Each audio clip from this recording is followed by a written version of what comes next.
Ranger knew, before anyone did. It was supposed to be a normal flight. Clear skies, steady altitude, 36,000 feet above the ground. Then suddenly, a German shepherd charged into the cockpit. Everyone froze.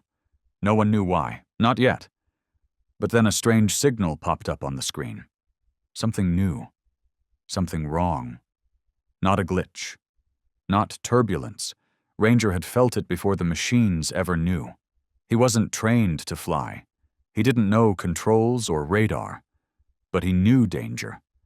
And that one moment, that single turn of the head, ended up saving more than 120 lives. But how did Ranger know? At 3:20 a.m., the airport sat in silence. Asheville Henderson International was lit by tired overhead lights, the kind that hum softly and stretch long shadows across cold tiles. A storm was pushing in from the coast. Wind slid through the glass seams of the building, bringing with it the kind of cold that carried warning. On the radar, swirling patterns had begun to form, like quiet whispers on a screen, showing what words hadn't yet said. Caleb Ward stepped into the control room. His boots left wet marks on the floor. His dark federal jacket still carried the last drops of rain. Beside him moved Ranger, tall, strong, quiet, a German shepherd who didn't need to be loud to be noticed. Every step was careful, measured. His leash was light, just a formality, because Ranger didn't follow orders. Ranger understood moments. Inside, no one was smiling. 3 TSA officers stood close to the monitor. Their arms were crossed, eyes locked on the layered schematic of a private jet sitting on runway 4. A woman with steel gray hair, the commanding officer, didn't waste time with introductions. Morano arrives in 5. Wind changes in 27. If we're not airborne by then, fallback protocols activate. Caleb didn't answer. He just gave a short nod. Ranger didn't move. He stood still, didn't sniff the air, didn't circle the room. That alone made Caleb pause. Normally, Ranger would have already walked the perimeter, mapping every scent, reading the space like a language only dogs knew. But today, nothing. Ranger just stood there, quiet, focused, as if something beyond the room had already taken hold of him. The door opened behind them. A young officer stepped in. Behind him, a woman followed. Coat buttoned high, sunglasses on, even under white fluorescent light. Selena Morano, a name written in every federal file for reasons no one liked to say out loud. Once the heart of the Romero cartel's financial ring, until her brother was murdered, until she turned herself in. Since then, she had become the most protected witness east of the Mississippi. She didn't speak. She just looked around the room with eyes no one could read. Behind her walked another agent, taller, built like granite, always watching. Caleb glanced at Ranger. Still nothing. Ranger didn't lift his head, didn't tilt an ear, didn't react to Selena. Which was strange. Because in every training drill, Ranger had responded to faces, to tension, to the subtle shift of breath in a room. But now he was frozen. "Ranger," Caleb said gently. The dog didn't turn, not because he wasn't listening, but because he was already listening to something else. His eyes stayed fixed on the hallway, the one that led to the plane. Selena looked from the dog to Caleb, then back again. "That dog," she asked quietly, "is he an agent?" Caleb didn't blink. "No," he said softly, "but Ranger always knows, even before I do." That wasn't a boast. Caleb had survived 2 ambushes in Kandahar because he trusted that look in Ranger's eyes, that low growl. Both came just seconds before the first bullets ever flew. 5 men went out with him. Only 2 came back, and Ranger was one of them. The commander gave a sharp nod. "Get her on the plane. Security's cleared it top to bottom." Caleb gave a small tug on the leash. Ranger moved, but not toward the passenger seats.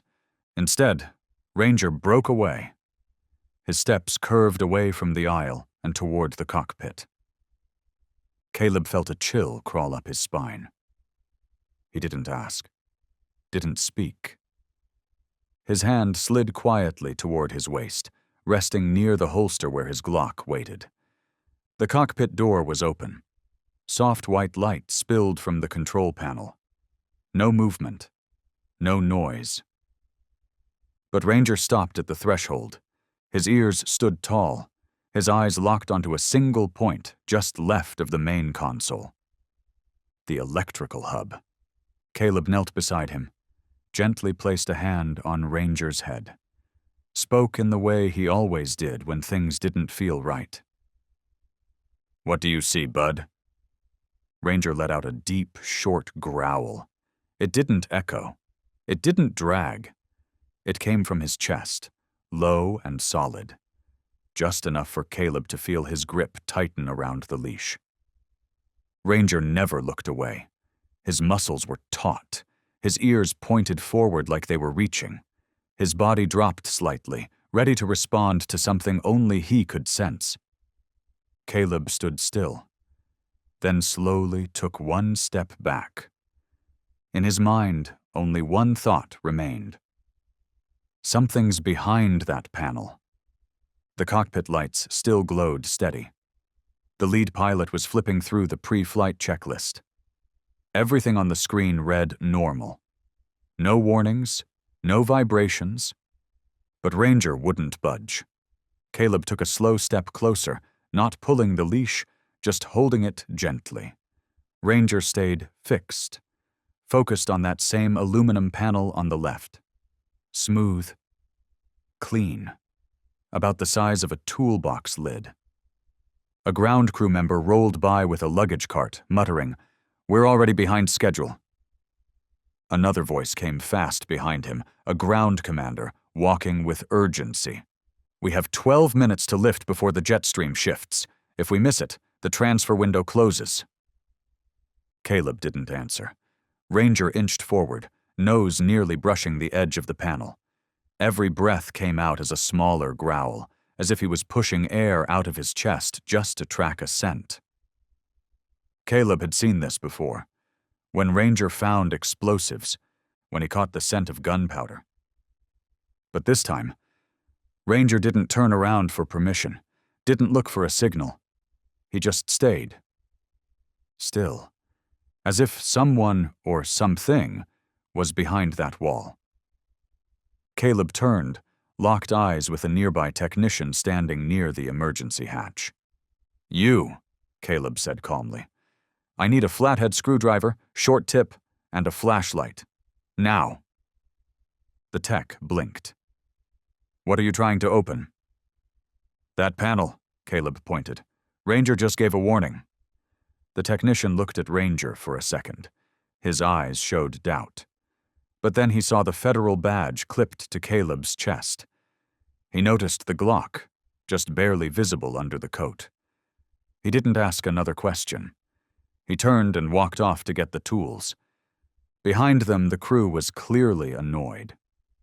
A female co-pilot leaned into the intercom and muttered, "We're wasting time unscrewing that stupid panel. What do they think this is, a movie?" Caleb heard her. Every word. He said nothing. Ranger still hadn't moved. No head turn, no change in stance. He didn't need more commands. The leash was just a formality now. Caleb knew, in this moment, Ranger was leading everything. The technician returned, small toolkit in hand. He knelt in front of the panel and began loosening the screws one by one. Ranger stepped back just slightly. His gaze never left the metal. Each click of the screwdriver echoed in the tight space. The air grew heavier. Caleb felt a bead of sweat slip down the back of his neck. The silence wasn't calm. It was the kind that builds before something happens. No one knew what to expect, but they all felt it. As the third screw came loose, Ranger's lips peeled back. A deeper growl rose from his chest, louder now, clear, sharp, enough to make the technician freeze in place. Caleb placed a steady hand on the man's shoulder. "Keep going," he said, "just like you're doing." Back in the cabin, Selena Morano sat in her seat. Her body turned slightly toward the open cockpit. Her eyes narrowed, calm but alert. She couldn't see what was happening, but the way Ranger reacted made her sit up straighter. Her fingers curled slightly. The officer beside her began scanning the room. 2 screws left. Caleb stepped back. One hand reached for his safety latch. Ranger crouched lower. His front paw rested gently on the edge of the carpet. Every muscle was tight, his body drawn like a bow. Then the final screw popped. A soft click. The technician reached up, pulled the panel loose, and turned to set it aside. That was the moment. Ranger launched off the ground. The panel slipped from the man's hands. It hit the floor with a clang and rolled. Behind it, a dark hollow opened. And inside that space, a hand. It had been there, resting in the dark. And now it jerked back. Caleb drew his weapon. Ranger let out a roar, no longer a warning. This was action. "Stop! Out of there now!" Caleb shouted, voice cutting through the cockpit like a crack of thunder. And then, the hidden space moved. A figure shifted inside the crawl space. A hand pushed forward, thin, gloved, with bony knuckles that rose like ridges. Then a head, shoulders. A man began to slide out. He was crawling from a space no grown adult should have fit into. No mask, a face drawn tight over bone, hollow cheeks, eyes cold and deep, and in his right hand a pistol. Silenced. There was no time to think. Ranger was already mid-air. He went straight for the man's chest, full force, no hesitation, no sound, only motion, only instinct. Only the pure, unstoppable will of a dog who didn't wait for orders because he already knew what had to be done. The sound wasn't loud. It was swallowed. A muffled thud from a gun fired too close, too fast. The bullet slammed into the steel panel just to Caleb's left, leaving a scorched line that grazed past his shoulder. But Ranger had already launched forward. His entire body slammed into Jairo's chest, a wave of muscle and instinct, driving the man back with such force that his footing gave out beneath him. Jairo stumbled, arms flailing, the weapon slipping from his grasp and skidding across the floor. Ranger didn't let up. He growled deep, a sound that came from somewhere inside the ribs, and pinned Jairo down, both front paws pressed against the chest, his jaws open and close to the man's throat. It wasn't show. It wasn't warning. It was control. Caleb closed the distance in a breath, dropped to one knee, reached in and locked Jairo's wrist, twisting it behind him until the man's body jerked with pain. Jairo grunted, sweat already breaking across his forehead. His chest heaved. But he didn't fight. Not really. He knew. Caleb pressed the barrel of his Glock to the side of Jairo's head. His voice was low, clear, and didn't shake. "Hands on your head now, or I blow your skull open." Jairo squinted. His jaw clenched tight. And then, through his teeth, came a dry whisper. "I should have shot the girl on the plane, damn it!" Caleb didn't waste a second. He twisted the arm tighter and gave a silent nod towards the technician nearby. Within moments, the sound of footsteps began pouring in from the hall. TSA agents, airport security. They swept into the cockpit with practiced urgency, scanning, securing, moving like parts of a machine trained for moments like this. One officer dropped to cuff Jairo. Another recovered the weapon and checked the chamber. Hollow point rounds, ready to kill. But even as they worked, their eyes kept flicking toward Ranger. Ranger had backed off slightly, not fully, just enough to hold his position. He stayed between Caleb and the man on the floor, ears high, chest rising slow, eyes locked forward. No one had to tell him what to do. He was still on duty. He hadn't let his guard down. Not yet. Caleb rose to his feet. His eyes moved from Ranger to Gyro, then to the open hallway. And there, standing frozen between two agents, was Selena Morano. She had taken off her glasses. Her eyes, wide and still, looked at Ranger like he was something she didn't quite understand. Like she wanted to ask him a question, but her mouth wouldn't move. Her fingers gripped the strap of her bag. Her cheek trembled. Caleb stepped toward Ranger. He crouched, laid a steady hand across the dog's back. Ranger's breath was even. His body had begun to ease, muscles softening, tension leaving in slow waves. But his gaze never shifted. He wasn't acting like a dog who'd just ended an attack. He was waiting, watching, listening for confirmation that it was truly over. Behind them, someone spoke. "What the hell just happened?" Caleb didn't answer right away. He picked up the gun from the floor, checked the chamber. Real bullets, hollow tips, no blanks. Only then did he speak, voice steady. There was a hitman hidden in the control panel, waiting for the plane to lift off. "And how'd you even know?" the voice pressed. Caleb looked down at Ranger. He smelled it. If Ranger hadn't been here, we'd be cleaning up a massacre. Another officer entered, a woman in charge by the way she moved. She glanced across the cockpit, taking in every detail. "ID?" she asked, already halfway to the man on the ground. "Gyro Cortez," Caleb answered. "Been on the watch list since 2019. Wasn't supposed to be within 10 miles of this airport." The technician, still sitting on the floor near the torn open panel, swallowed hard. His voice came out quiet, barely there. "How did he even get in? Security didn't catch a thing." Caleb shrugged slightly. He didn't touch the controls. Came in through the lower access bay. No one would have found him, unless they could smell human scent. That line silenced the room. Ranger remained still. No barking, no shifting, just calm awareness in every muscle.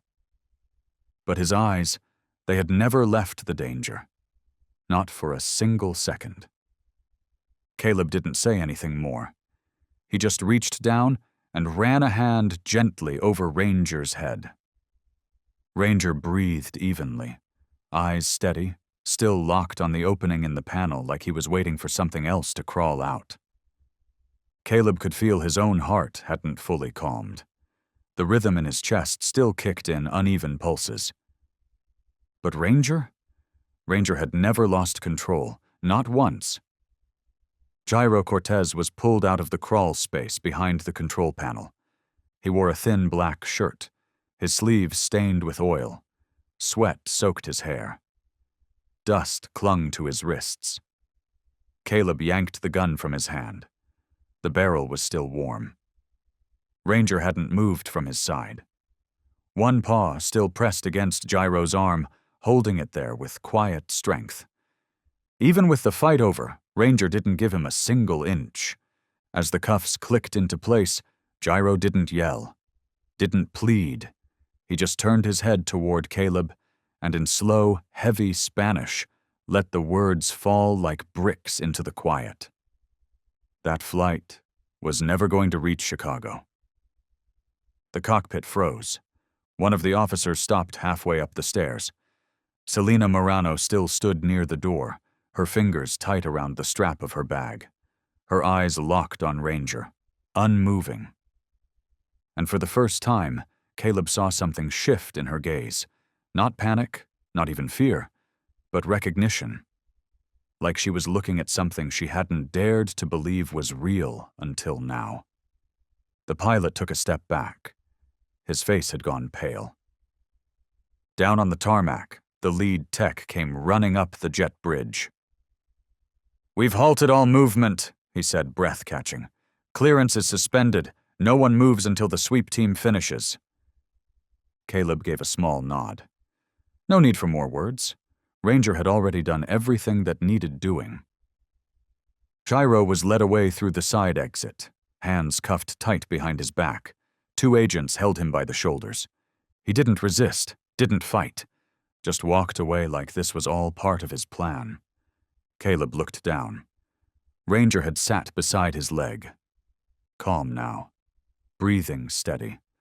The leash still rested in Caleb's hand, but it didn't mean anything anymore. Ranger didn't need a command. He never really did. What he needed was time.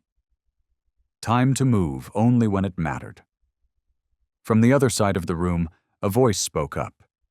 It was soft, hesitant. A female officer standing near Selena. "If he hadn't stopped it, we would have—" She didn't finish the sentence. Caleb didn't respond. He just leaned down, gently brushed his hand over Ranger's neck. Ranger tilted his head a little. His gaze didn't change. Like he already knew. Like he understood this wasn't over yet. Selena stepped closer. 1 pace. That was all. She stopped, bent forward slightly, and whispered, "Thank you." It was barely louder than a breath. But Caleb heard it. No one said anything after that. For 7 whole minutes, the room stayed silent. Until the sweep team finished their final scan and confirmed what they found, a hidden signal device buried deep in the vent system. The kind that could be triggered remotely. 1 push, and the entire flight path would have rerouted without warning. Caleb tightened his grip on the holster. Ranger rose to his feet beside him, alert, steady, waiting for what came next. A nearby officer stepped up. "New orders just came down. The flight's canceled. Selena's being moved by ground transport. You and Ranger are assigned to escort." Caleb gave a small nod. Ranger didn't move. His eyes were still locked on the plane. Not out of fear, not out of caution. It was instinct. And that instinct, tonight, had saved a life. Maybe more. He sat motionless, gaze fixed on the aircraft, as if something deep inside him hadn't quite let go. His ears stayed perked, his body still sharp, still ready. No one told him to stay. No one had to. Ranger simply stayed. Caleb stood behind him. 1 hand rested near the grip of his sidearm. He didn't speak. He didn't need to. The storm inside him had settled, but the weight of what almost happened still clung to the air like fog after rain. A few steps away, Selena hadn't moved either. She'd been watching Ranger since the moment everything ended. At first there was surprise, then something heavier. Now it was harder to name, maybe gratitude, maybe disbelief, maybe both. She stepped forward, fingers still clutching her bag strap. Her steps weren't fast, but they were certain. Caleb saw her move, but didn't stop her. Ranger didn't growl, didn't flinch, didn't even turn his head. Selena approached slowly, then crouched beside him. No one told her to. No one needed to. Ranger turned just slightly, glanced at her. No wagging tail, no teeth. Just a calm, steady gaze that held no judgment, but also no invitation. Selena met his eyes. Didn't blink. She exhaled. Her voice dropped to a whisper. "You knew before any of us. I didn't see a damn thing." Ranger didn't respond, just held her gaze. Selena lowered her head.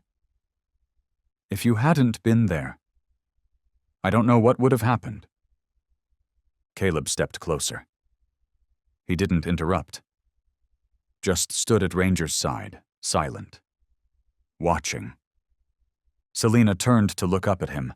Her voice cracked slightly, emotion finally catching up. "I owe him probably my life." Caleb gave the faintest shrug. His eyes stayed on Ranger. "He's my partner," he said softly. "No one owes him anything. He did what felt right." Selina nodded slowly, then looked back at Ranger. "Thank you," she said. No ceremony, no flourish, just the words, honest and plain. "I don't know if I deserved it, but thank you." Ranger didn't move, didn't blink, but something in his eyes softened. He glanced at Caleb, then back at the plane, as if to say, the danger's past, but he wasn't done watching. Not yet. Caleb leaned down and laid his hand gently across Ranger's neck. "Let's go," he said. And Ranger moved, not because he was told to, but because he knew it was time. Ranger stood up without hesitation. He didn't rush. He didn't need to be pulled.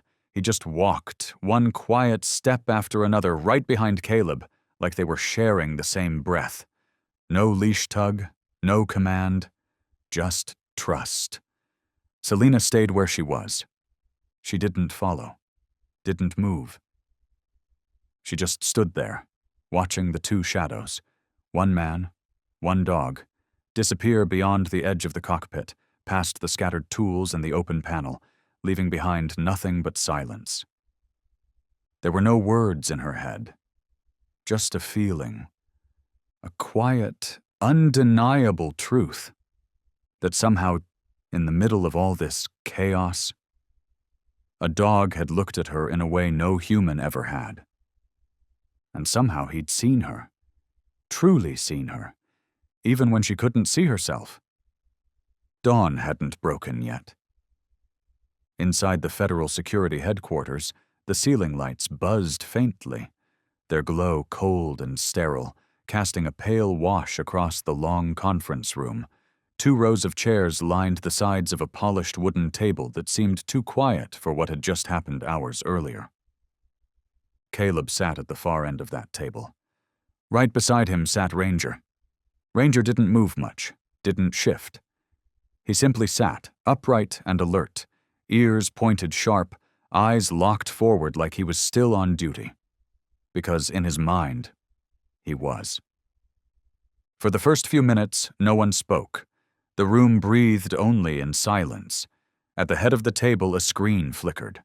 On it, the close-up of Jairo Cortez stared back at them, gaunt face, hollow eyes, like something that had died long ago but hadn't been buried yet.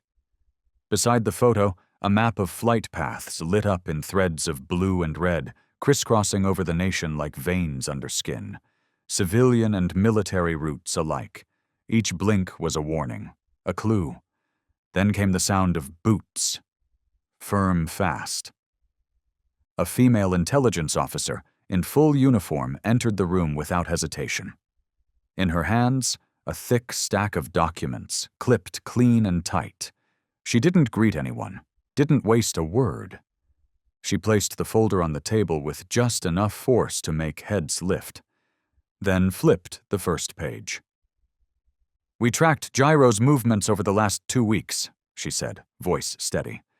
"He passed through 3 major airports, Phoenix, Denver, and finally Dallas." She paused just long enough for the weight of those names to land. All eyes in the room turned toward the glowing map. She continued, sharp and clear. "What's notable is that Selina Morano, the key witness in the Romero trial, was also present at all 3 locations, each time within a 48-hour window." Caleb glanced sideways. Ranger hadn't moved. His eyes stayed fixed on the screen, but it wasn't about the map, or the lights, or the lines. Ranger had seen that face. He had felt it, reacted to it, and because of that, a killing never happened. A chain of destruction had been stopped just in time. At the head of the table, one of the senior commanders leaned forward. His voice was clipped, low. "No one knows yet if Selina is the final target or just another piece of the setup, but we cannot afford to lose the trail again." He turned to Caleb now, eyes firm. no doubt in his tone. "You and your dog. You stay with her. Every flight, every stop, every time she's in public. You track it all. We miss nothing. Not this time." Caleb nodded once. Quiet. Ready. Ranger didn't flinch, didn't twitch, but every muscle in his frame held the same calm tension as before, the stillness of something that never relaxes. Not really, because the mission wasn't over. Not yet. A secondary screen lit up at the front of the room. It showed footage of Selena Morano stepping off a small aircraft. Her face didn't say much, not at first glance, but anyone watching closely could see the tightness in her jaw, the way her eyes scanned without really looking, a tension she hadn't yet named. Beneath the screen, a note confirmed her next move. A private car into the city, headed for a downtown hotel.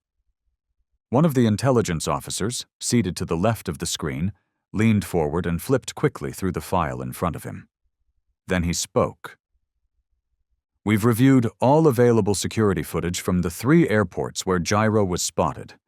We cross-referenced every moment with Selena Morano's travel logs. So far, there's been no abnormal behavior from her side, no signs of heightened caution, no encrypted comms, no last-minute changes to her itinerary." He paused briefly, scanning the room, then added, "That means one of 2 things. Either she has no idea she's being tracked, or she's extremely skilled at hiding every reaction. But one thing is clear. Gyro knew her schedule. Down to the hour, maybe down to the minute."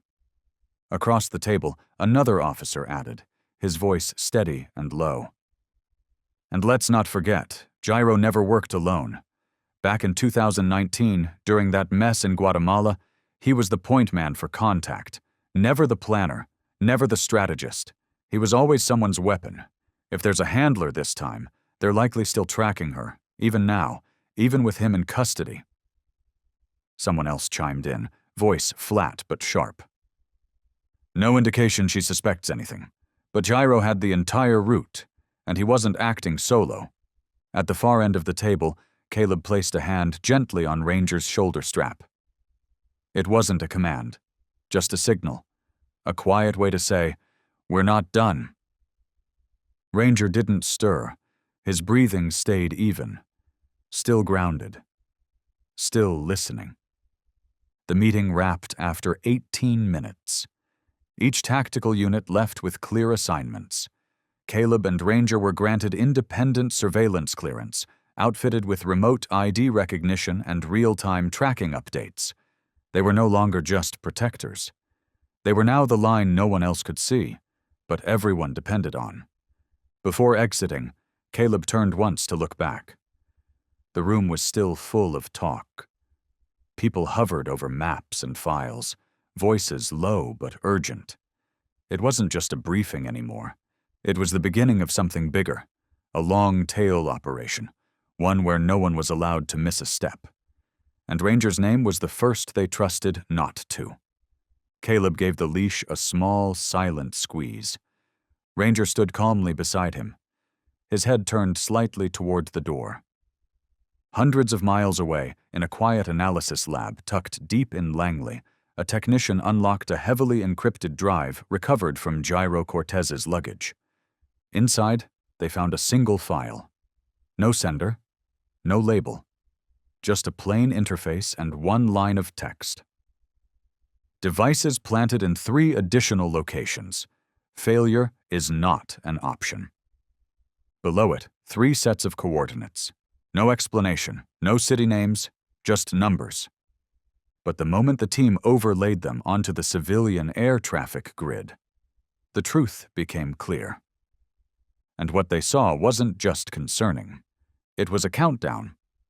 All 3 locations sat squarely on Selena Morano's scheduled route for the next 72 hours. Nashville, Denver, Chicago. The moment this matched up, the intel team fired it back to Washington over a secure channel. A new map was pulled up in the next strategy briefing. 3 red dots blinked on the screen. Not one of them felt like coincidence. The flight paths were too aligned, too deliberate. One of the analysts stood, pointing to the screen. We've gone over every leg of Selena's upcoming itinerary. All 3 of these match up with airports she'll be passing through in the next 3 days. This isn't random. Another voice joined in, from Strategic Response. If this is a layered plan, then Dallas wasn't the end. It was just the beginning. Looking at this layout, this could be a full sequence. Caleb sat near the end of the table, silent. Ranger lay at his feet, head resting across Caleb's boot, ears still perked. A moment later, the lead supervisor turned and looked directly at Caleb. "We need you and Ranger on the first outbound flight to Nashville," she said. "Rapid response teams will be on standby. But the priority is threat detection, and right now Ranger is the only asset that's picked up a danger signal before any of our systems did. We don't have another nose like his." Caleb gave a slow nod. He didn't speak. He didn't push back. He didn't need to. After the meeting wrapped, Caleb walked into the hallway outside the briefing room. He pulled out his phone and tapped open a photo he'd taken earlier that week. In it, Selena was stepping onto the tarmac, her face unreadable. But in front of her, clear and steady, Ranger was already climbing the ramp. Shoulders squared, gaze sharp and focused. Caleb stared at the photo for a few quiet seconds. Then he locked the screen. He gave the leash a small tug, just enough to make it clear. "Let's move!" The hallway was mostly empty now. A few people peeled off into side rooms. A few others nodded at him as they passed. Quiet conversations. Quiet urgency. But Caleb didn't move yet. He stopped just beside the doorway and leaned against the frame. Ranger sat beside him. Silent, still, no head turn, no shift, just presence. Caleb bent down, his hand brushing through the thick fur along Ranger's shoulders. Warm. Solid. "You know," he said quietly, like it wasn't meant for anyone else's ears. "With all the tech we've got, all the systems, all the machines, every single map and sensor and line of code." He paused, eyes still on Ranger. "In the end, it was you. You're the only one who caught him." Ranger didn't flinch, didn't blink. His gaze stayed fixed on the small window at the end of the corridor. Eyes calm. Watching. "But you? He couldn't fool you." There was no reply, just the hum of the overhead lights, a soft flicker in the far fixture, the steady rhythm of conditioned air. Caleb sat down beside the wall. Not for long, just enough to breathe. Ranger shifted a few inches closer. He didn't lean in, didn't press. Just stayed beside him. Close enough to feel, not close enough to distract. And that was enough. Caleb pulled the orders from his jacket pocket. Deployment time, less than 3 hours. Location, Nashville International. Objective, verify and monitor Selena Morano. Alert level, red. He stared at the paper a moment longer, then folded it and tucked it away. He leaned his head back against the wall, eyes up to the ceiling. "You tired, Ranger?" Ranger didn't move, just a glance. Then his eyes returned to the glass window down the hall. Bright, steady, not a trace of fatigue. Caleb let out a long, quiet breath. Not from stress, not from fear. Just the kind you take when you need to pause. Just for a second. "We'll be moving non-stop," he said softly. "No guarantee we'll get support next time. But with you, that's enough." He wasn't trying to encourage. He wasn't even talking to reassure. It was just the truth. A young staffer walked past, slowed as if to ask something, but caught sight of Ranger and simply nodded, then kept walking. No questions. No small talk. It was becoming clear to everyone now.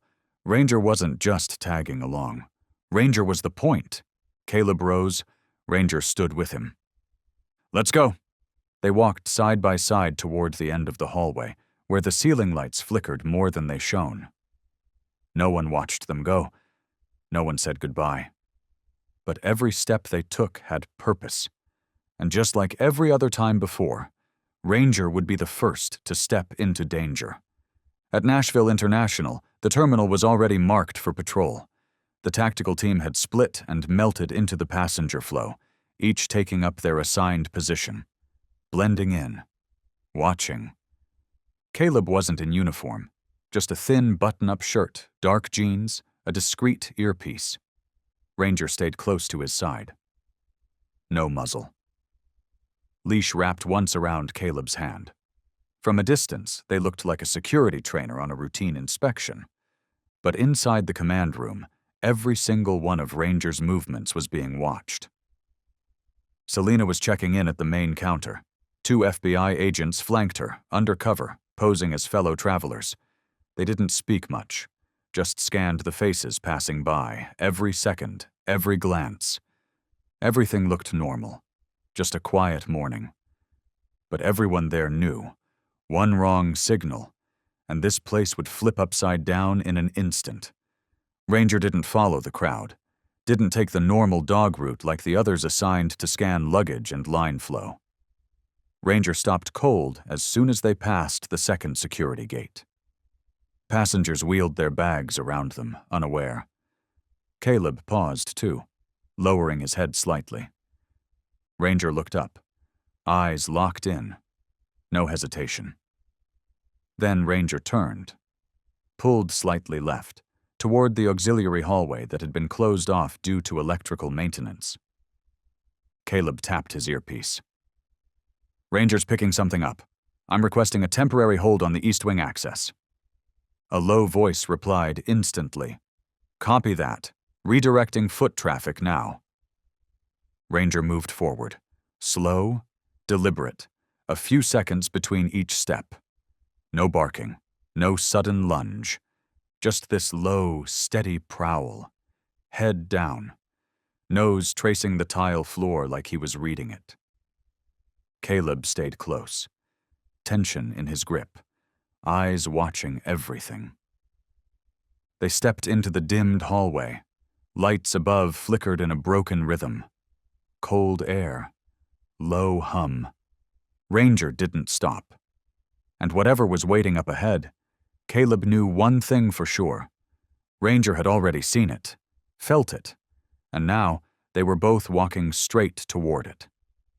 Between 2 metal beams, about 6 meters from the emergency exit, there was an old silver suitcase, abandoned, almost hidden. Dust covered it evenly, as if no one had touched it in weeks. Most people didn't even notice it. It was wedged between 2 bulky construction crates. But Ranger noticed. Ranger smelled it. And now he stood just half a meter away from it. He didn't touch it, didn't move closer. He just stared. Body tight, ears locked upright, every breath slow and held. Caleb blinked once, then stepped back fast. "Everyone back! Now!"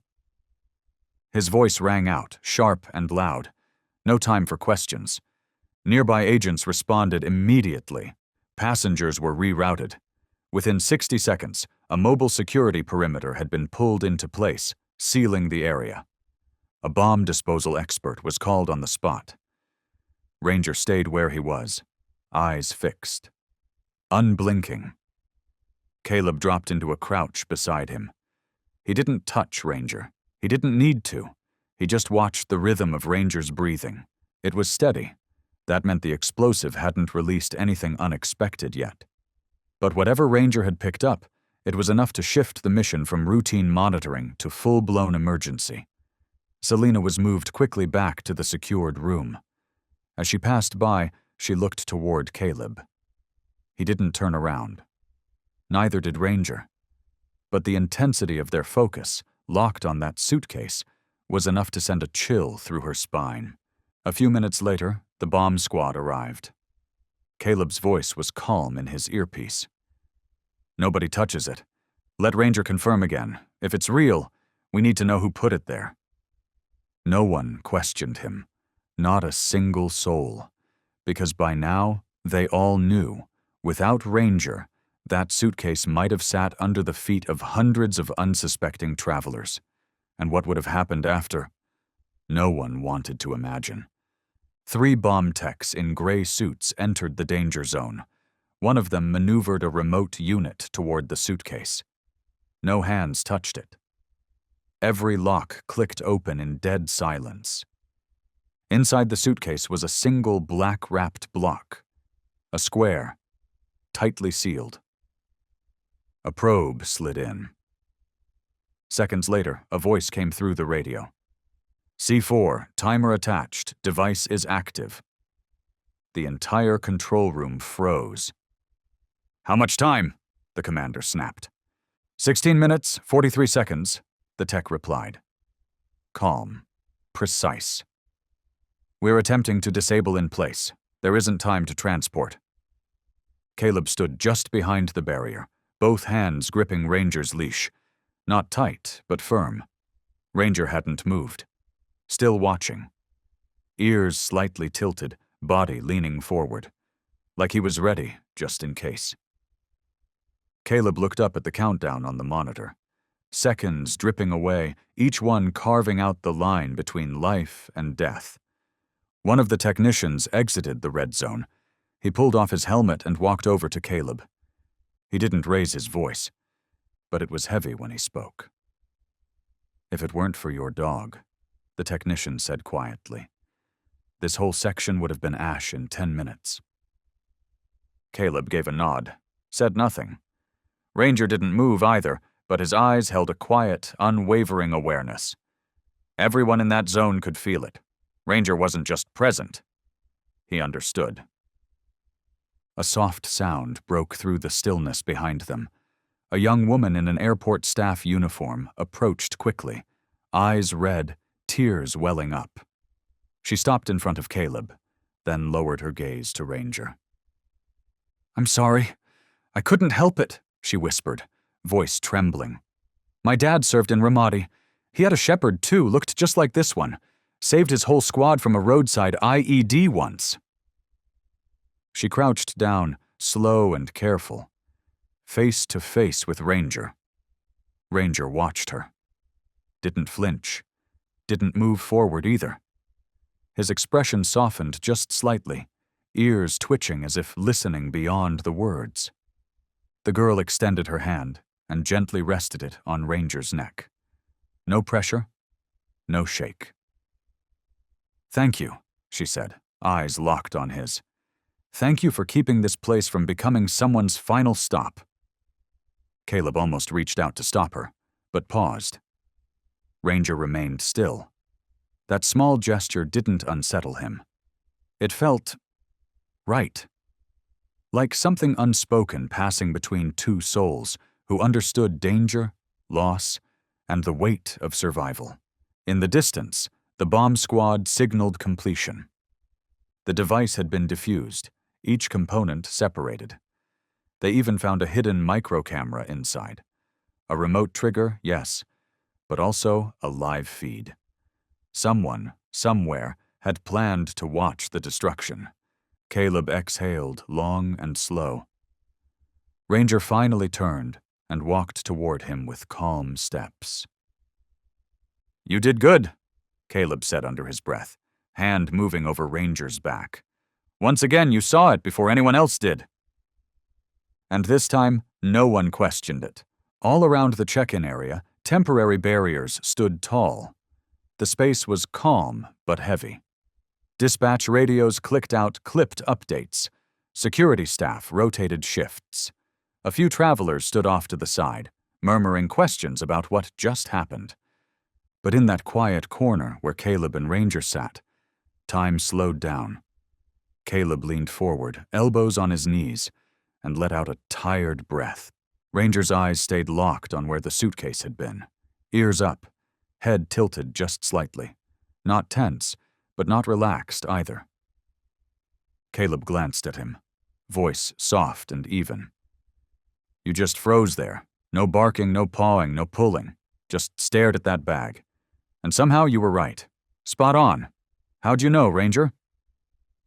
Ranger turned to meet his eyes for a beat, then looked back toward the hall. Didn't answer. Didn't need to. Caleb had seen that look before, alert, silent, like he was reading the air. Then Selina walked up from behind. Her steps were calm, but her eyes still held that edge of adrenaline.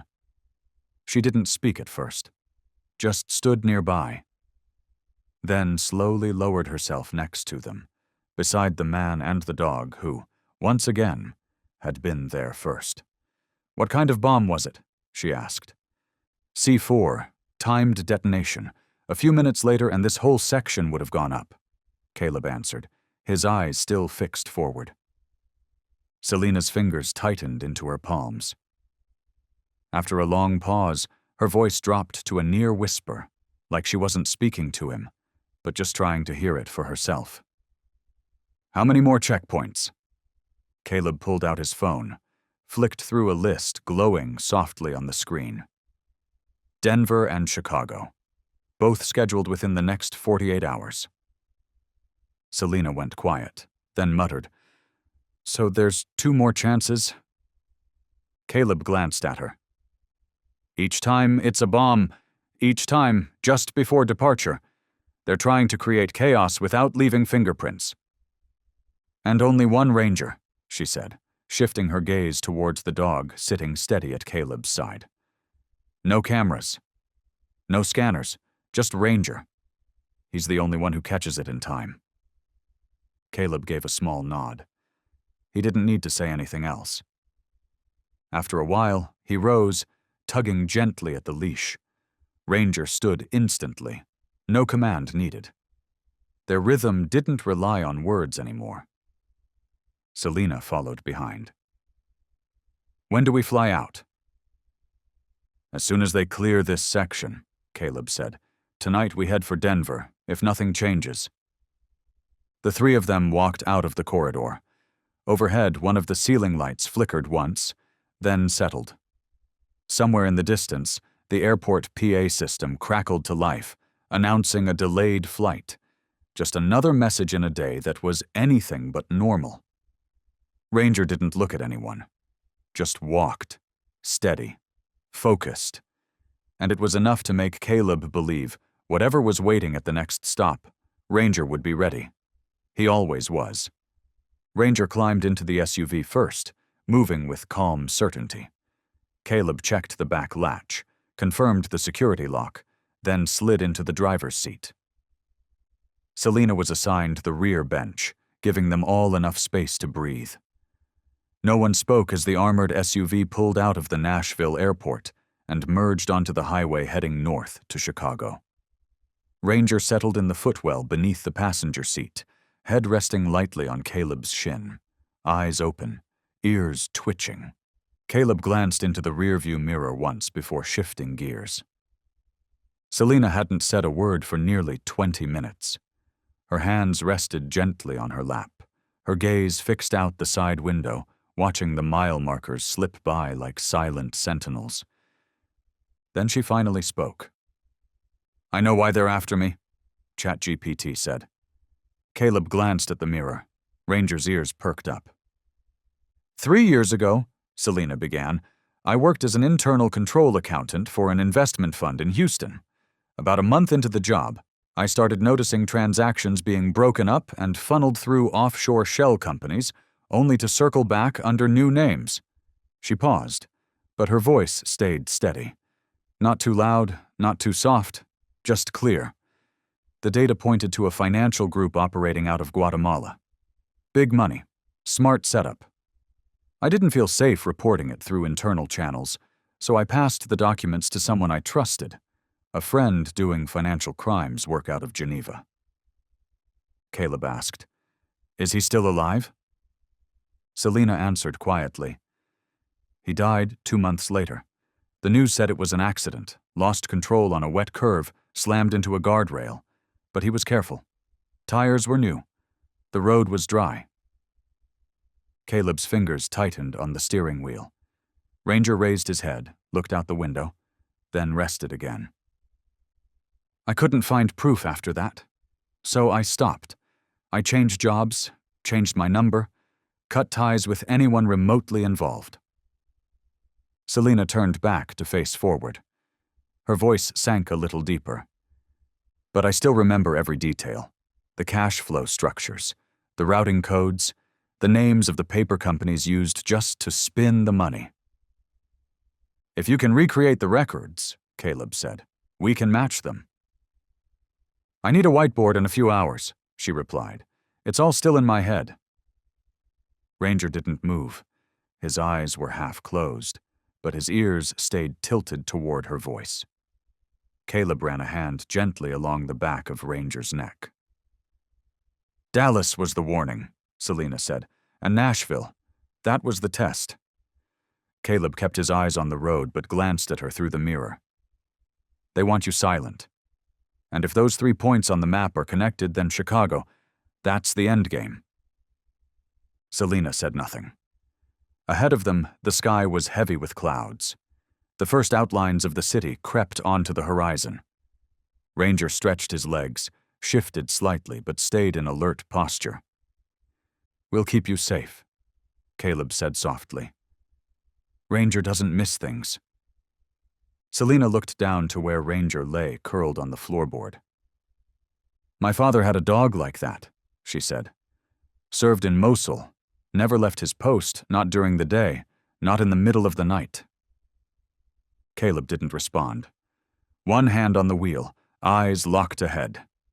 The SUV rolled steadily toward Chicago. Each mile closed the distance to what could be the final checkpoint in a plan that was finally starting to show its shape. Above them, the gray clouds hung low over the freeway. A green sign overhead marked the edge of the city limits. Caleb eased off the gas as they entered the downtown zone. The car slid into the right lane. Ranger remained beneath the passenger seat, head tilted slightly toward the window. Selina sat upright, hands resting neatly on her knees. They were close now. Caleb spoke, eyes still on the road. And you think all of this started just because of what you said during a hearing? Selina didn't answer right away. She turned to the window, watching the city slide past, each building a blur of steel and memory. Then, softly, she said, No, I think it's a message. For anyone who ever knew. For anyone who might try to speak. They don't have to hide anymore. They just have to show what happens when someone touches their money. Caleb gave a slow nod and switched lanes, guiding the car into a denser intersection. Selina continued. This isn't about me. I'm just the excuse. What I found in that money trail, it's one branch. There are bigger roots behind it, layers we haven't even touched yet. Ranger stood up. He didn't growl, didn't bark. He simply moved, circling behind the front seats and settling beside Selina, sitting close, but not too close. Selina turned. She didn't reach for him, but her gaze softened the moment their eyes met. My dad used to say, when his dog moved from behind to beside him, that's when he knew something had shifted. No signal, no training, just instinct. Caleb stayed quiet, eyes flicking to the rearview mirror. A silver pickup had merged into their lane. The plates looked clean, but Caleb moved his hand closer to the emergency alarm toggle. We'll stop at a covered parking structure, he said. From there, you'll be escorted into a secure zone. The location won't be disclosed. Your phone will be held. Selina nodded. I get it. You're protecting the information before protecting me. Exactly, Caleb replied. If what you know is real, it could unravel more than just one link in the chain. Ranger sat still, watching through the rear windshield. His posture was calm, but his eyes didn't waver. At the next red light, Selina spoke again. I've lived with the feeling of being watched for years. Every time I turned a corner, every late-night footstep outside my window, I could never prove anything, but the feeling never went away. Caleb said quietly, We don't work on feelings. We need diagrams, codes, documents. Selina looked straight ahead. I remember everything. Just give me a few hours. I can rebuild the whole framework, the flow control, the shell companies, the biggest transfers. Caleb changed lanes again, the SUV descending into the ramp of a parking garage. Ahead, a checkpoint post emerged under the dim arch of the tunnel.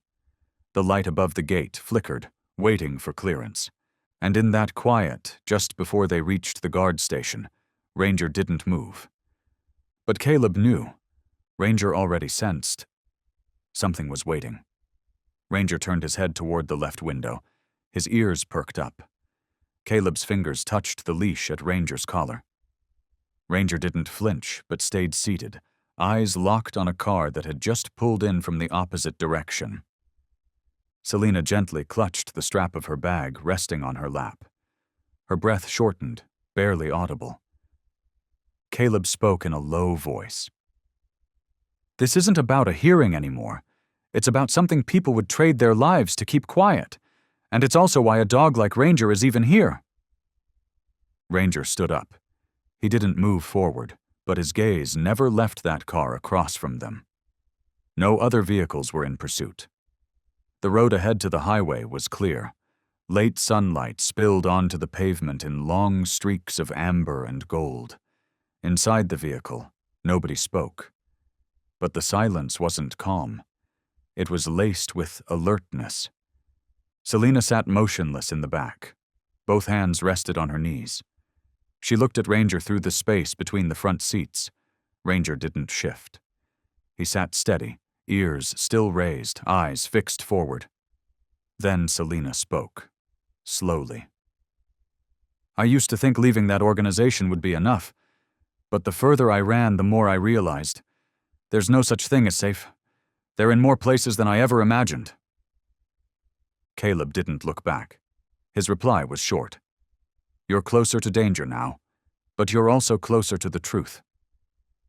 Selina sat quietly for a few seconds. Then, slowly, she leaned forward toward Ranger. No hesitation, no fear. She laid her hand gently on his neck, just enough pressure to feel his steady breath. Ranger didn't turn his head, didn't flinch. He just stayed upright, still and centered. No retreat, no response. Selina's voice softened, but didn't waver. 3 years. That's how long I've lived checking every lock before bed. Since being with Ranger, it's the first time I've slept without jumping awake. Not because the danger's gone, but because I believe someone's guarding me now. Caleb smiled faintly, both hands still steady on the wheel. Ranger's not just someone. He's the one who always moves first, in things no one sees coming. Selina nodded slowly. Her hand slipped away from Ranger's neck, but her eyes stayed there for a beat longer, holding something unspoken. She added, I used to believe trust takes time, but with Ranger, it just took one moment. Caleb said nothing, and for the first time, Ranger turned and looked at her, right into her eyes. Not suspicious, just still. Quiet, like he'd been listening all along. Selina exhaled. She didn't say goodbye. Didn't ask what came next, but something passed between them, clear, unshaken, and enough. Chicago rose in the distance. Skyscrapers lit up one by one. The sun was slipping behind the edge of the city. The car coasted onto the access ramp, merging into the stream of vehicles heading straight into the heart of it all. Ranger shifted his weight and lay down flat against the floor. His ears stayed forward. His eyes never left the road ahead. No one brought up the past again. No one needed to. But the air inside the car had changed, subtle, quiet, undeniable. Like everyone felt it at once. Whatever was coming next, there wouldn't be time to hesitate. The morning hadn't broken yet when the armored SUV turned onto the restricted road leading into the federal compound. The main gate was already open. Reinforced security had been in place since 4 a.m. Every entrance was fortified with double-layered barricades. Along the western perimeter, a patrol unit moved in silence, breath visible in the frigid air, bundled in cold weather gear. Wind from Lake Michigan swept through the city's core, causing the entire parking lot to hum with vibration. Caleb stepped out from the driver's seat and locked the doors. Ranger leapt down right after, no need for a command. Without hesitation, Ranger drifted to Caleb's left side, nose low, tracking every shift in the cold wind that slid through the cracks of nearby structures. Inside the federal courthouse, the interior felt alert, like the walls themselves were holding their breath.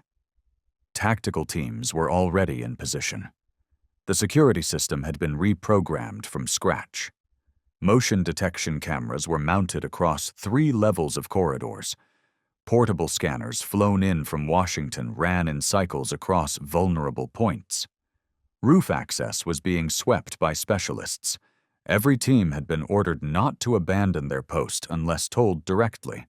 Selena had been escorted to a secure room on the 3rd floor. 2 FBI agents stood watch outside her door. Bulletproof glass, dual-layer fingerprint locks. No one beyond the inner circle had clearance for that floor. Ranger led the way. Caleb held the leash, but barely. Ranger paused at the threshold of Courtroom B. His body stayed still. His eyes locked onto an old security camera mounted high in a wall corner. He didn't growl, didn't bark, just stared, then moved on. Caleb quietly marked the location in his notebook. 2 techs followed behind. One leaned toward the other and whispered, "I trust that dog more than any scanner we've got."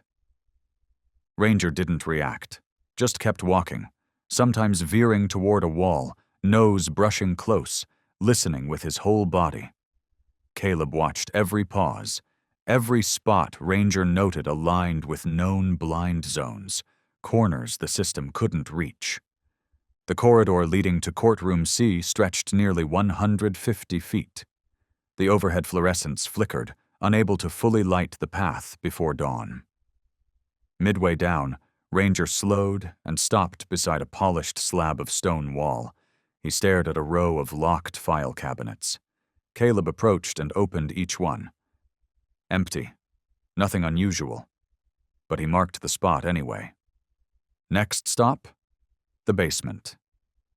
They swept through a maintenance storeroom lined with old carts and dusty tools. A staffer nodded respectfully when Ranger entered. No words, no commands. Ranger didn't even glance his way, just moved between shelves, absorbing the layout. At the far end, a utility cart sat idle with a sign. Out of service. Ranger walked past without pause, but Caleb caught the detail. He noted the ID tag on the side and nodded to the nearby guard to flag it. Back upstairs, Ranger headed straight to the north emergency stairwell, a route rarely used. The glass pane on the exit was fogged from cold. Caleb tested the lock. Still sealed. Ranger walked the entire length of the corridor and stopped at the very end. Then, without a sound, he turned his head and looked back. The kind of look that told Caleb the map was changing, not on paper but in instinct. And instinct was something Ranger never got wrong. At exactly 6:12 a.m., the sweep team completed their first full inspection. Caleb radioed in the update. Ranger was granted a short rest in the tech wing, where a clean water bowl and a padded mat were waiting. But Ranger didn't lie down. He just sat, still and alert, his eyes locked on the door.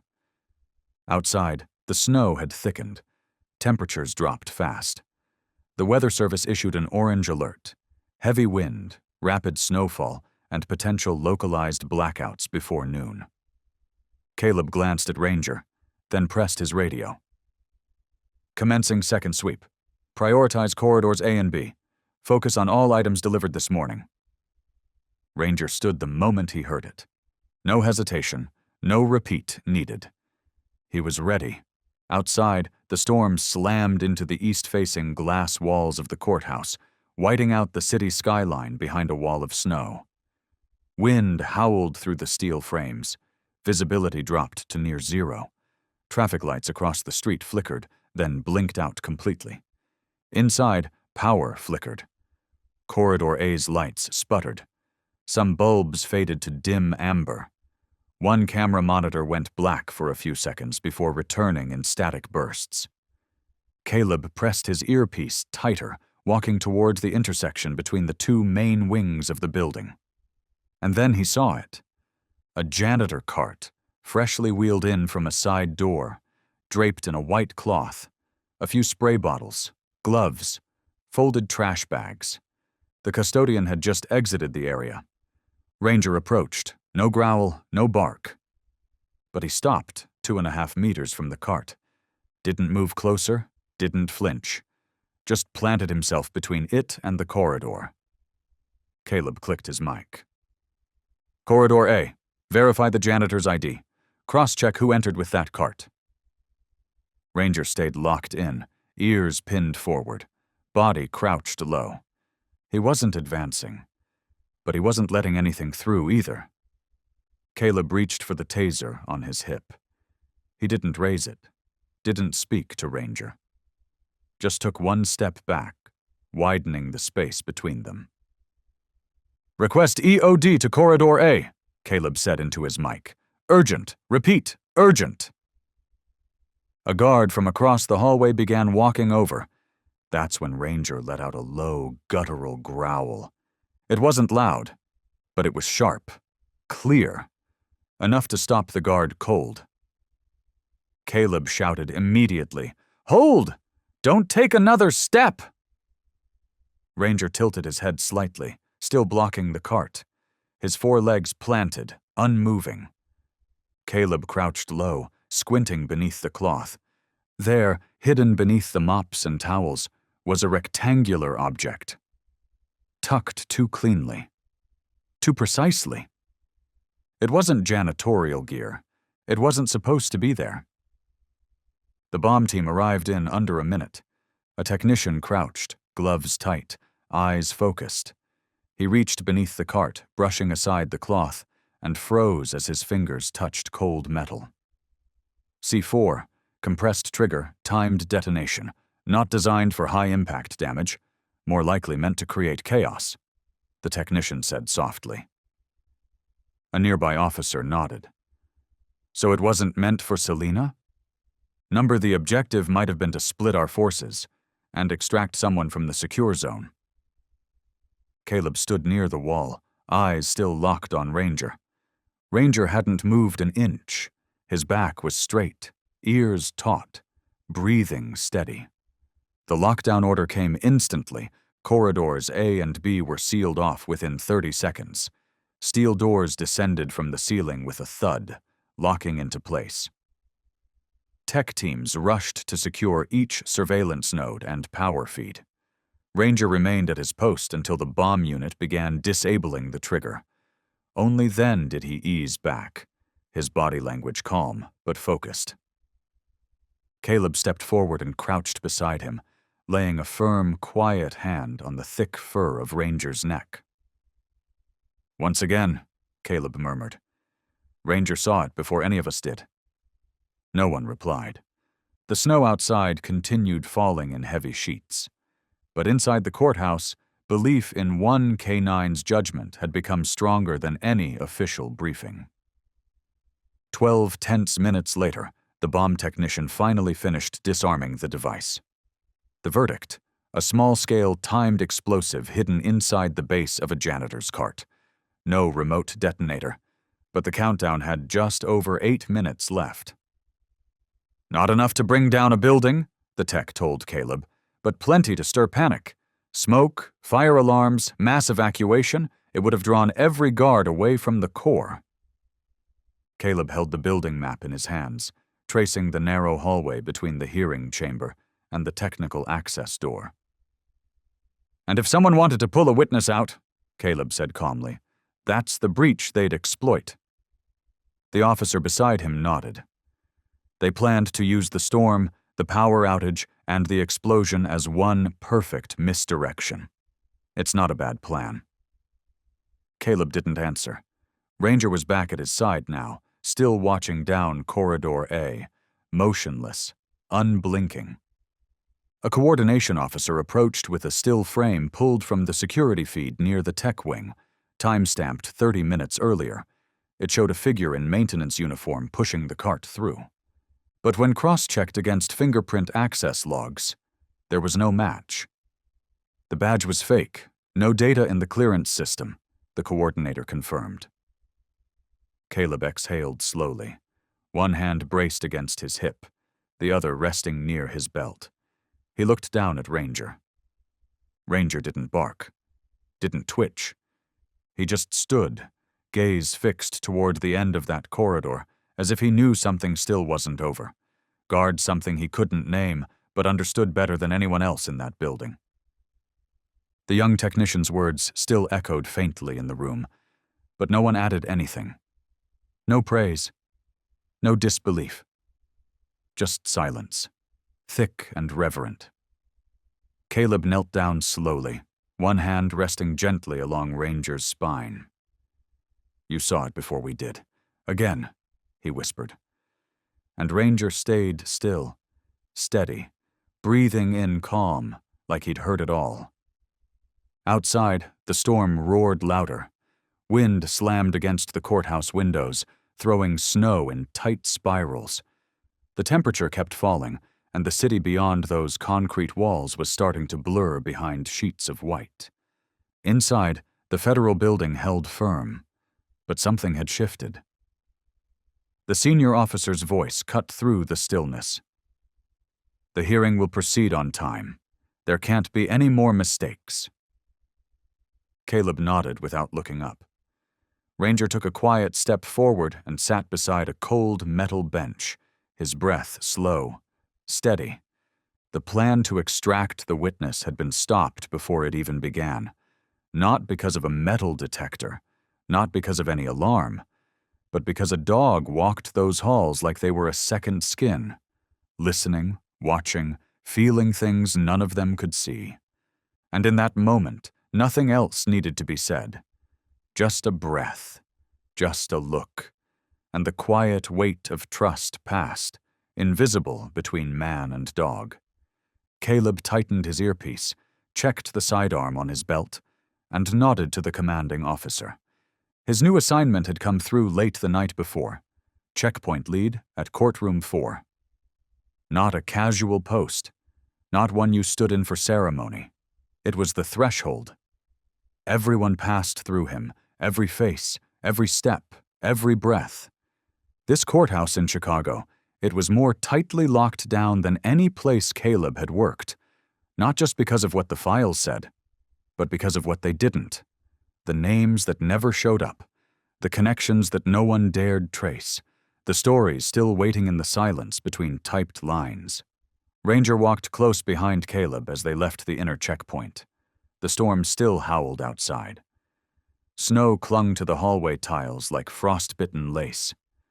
The walls sweated with cold, their breath caught behind thick glass panes. People didn't speak now. No small talk, no jokes. Every step felt watched, every glance cautious. When they reached the main door to the courtroom, a secondary commander held up his hand. "Only those directly assigned go through," he said flatly. His eyes moved from Caleb to Ranger. "The dog's not on the list." Caleb didn't argue. He nodded once. "Understood." Ranger stopped at the top of the steps. He didn't whine, didn't flinch. He just turned, calm and certain, and padded toward the interior security wing. Caleb didn't call after him. He didn't need to. Ranger already knew. His post was just outside the operations room on the first floor. There was a steel door between him and courtroom 4. Ranger didn't try to cross it. He just lay down at the edge, ears up, eyes locked in the direction of that door, like it was his duty to hold the line no one else could see. And maybe it was. Maybe Ranger wasn't guarding a building anymore. Maybe he was guarding the truth. He stayed completely still, tracking every subtle movement from afar. Not a single twitch, not a sound. Ranger just lay there, solid, sharp, and fully awake. A female guard walked past and paused for a second, surprised that Ranger's eyes never left the door across the hallway. She said softly, "Ranger's incredible." Her colleague behind her replied, without hesitation, "He's not just a dog. He's the finest part of this entire force." The radio crackled. "Courtroom is sealed. All units, hold position. Hearing begins in 5. Caleb stood tall, hand resting firm on his belt, eyes locked on the main corridor. He didn't need to look back to know that Ranger was still behind him, watching a part of the building no one had been assigned to. But for Caleb, that was exactly how it needed to be. Inside the courtroom, Selena was guided to the witness stand. The lead attorney waited up front, still and composed. A few high-ranking officials from the Justice Department sat behind them. Silent. No cameras allowed. But everything was being recorded and streamed internally to select intelligence agencies. Caleb stayed at his post. His earpiece stayed live. No spoken words came through, just soft signals, steady and rhythmic, like a heartbeat. In the ops room, someone mentioned a camera blind spot that needed coverage. Ranger didn't move, but his head tilted slightly. His gaze drifted left, toward an empty hallway where no one was walking. Then, out of nowhere, a gust of wind slipped in through a crack in the far window, rustling a few old newspaper pages off the floor. No one else noticed. But Ranger did. He lifted his head, stretched forward slightly, then settled back down, never leaving his position. The hearing began. Caleb didn't shift. Ranger didn't blink. People entered in order. Each checkpoint was cleared with precision. Everything seemed calm, normal, but Ranger didn't move, and Ranger hadn't looked away. Not once. "Ettu mani naarpattu aaru nimidam." The courthouse clocks ticked with razor precision. Inside courtroom 4, attorneys for both sides were seated. The witness, Selena, had been escorted in through the back, just below the observation deck. Outside, the storm continued to push harder against the city. The electrical grid began to strain. Lights in the hallway flickered briefly, then came back. Backup generators kicked in. A technician was dispatched to check the control panel on the first floor. That's when a man in a maintenance uniform appeared, coming from the rear service hallway. He carried a clipboard. His eyes scanned the area quickly. His movements all looked routine. No one stared for long. But Ranger did. Still lying on the floor, Ranger shifted his head slightly to the left. A faint draft brushed past his fur. He rose. Quiet. Controlled. And his eyes locked straight ahead, on the hallway leading to the internal systems control room. The man walked slowly, but something about his steps was off. Not clumsy, just uneven. Ranger took a few steps closer. Not fast, not loud.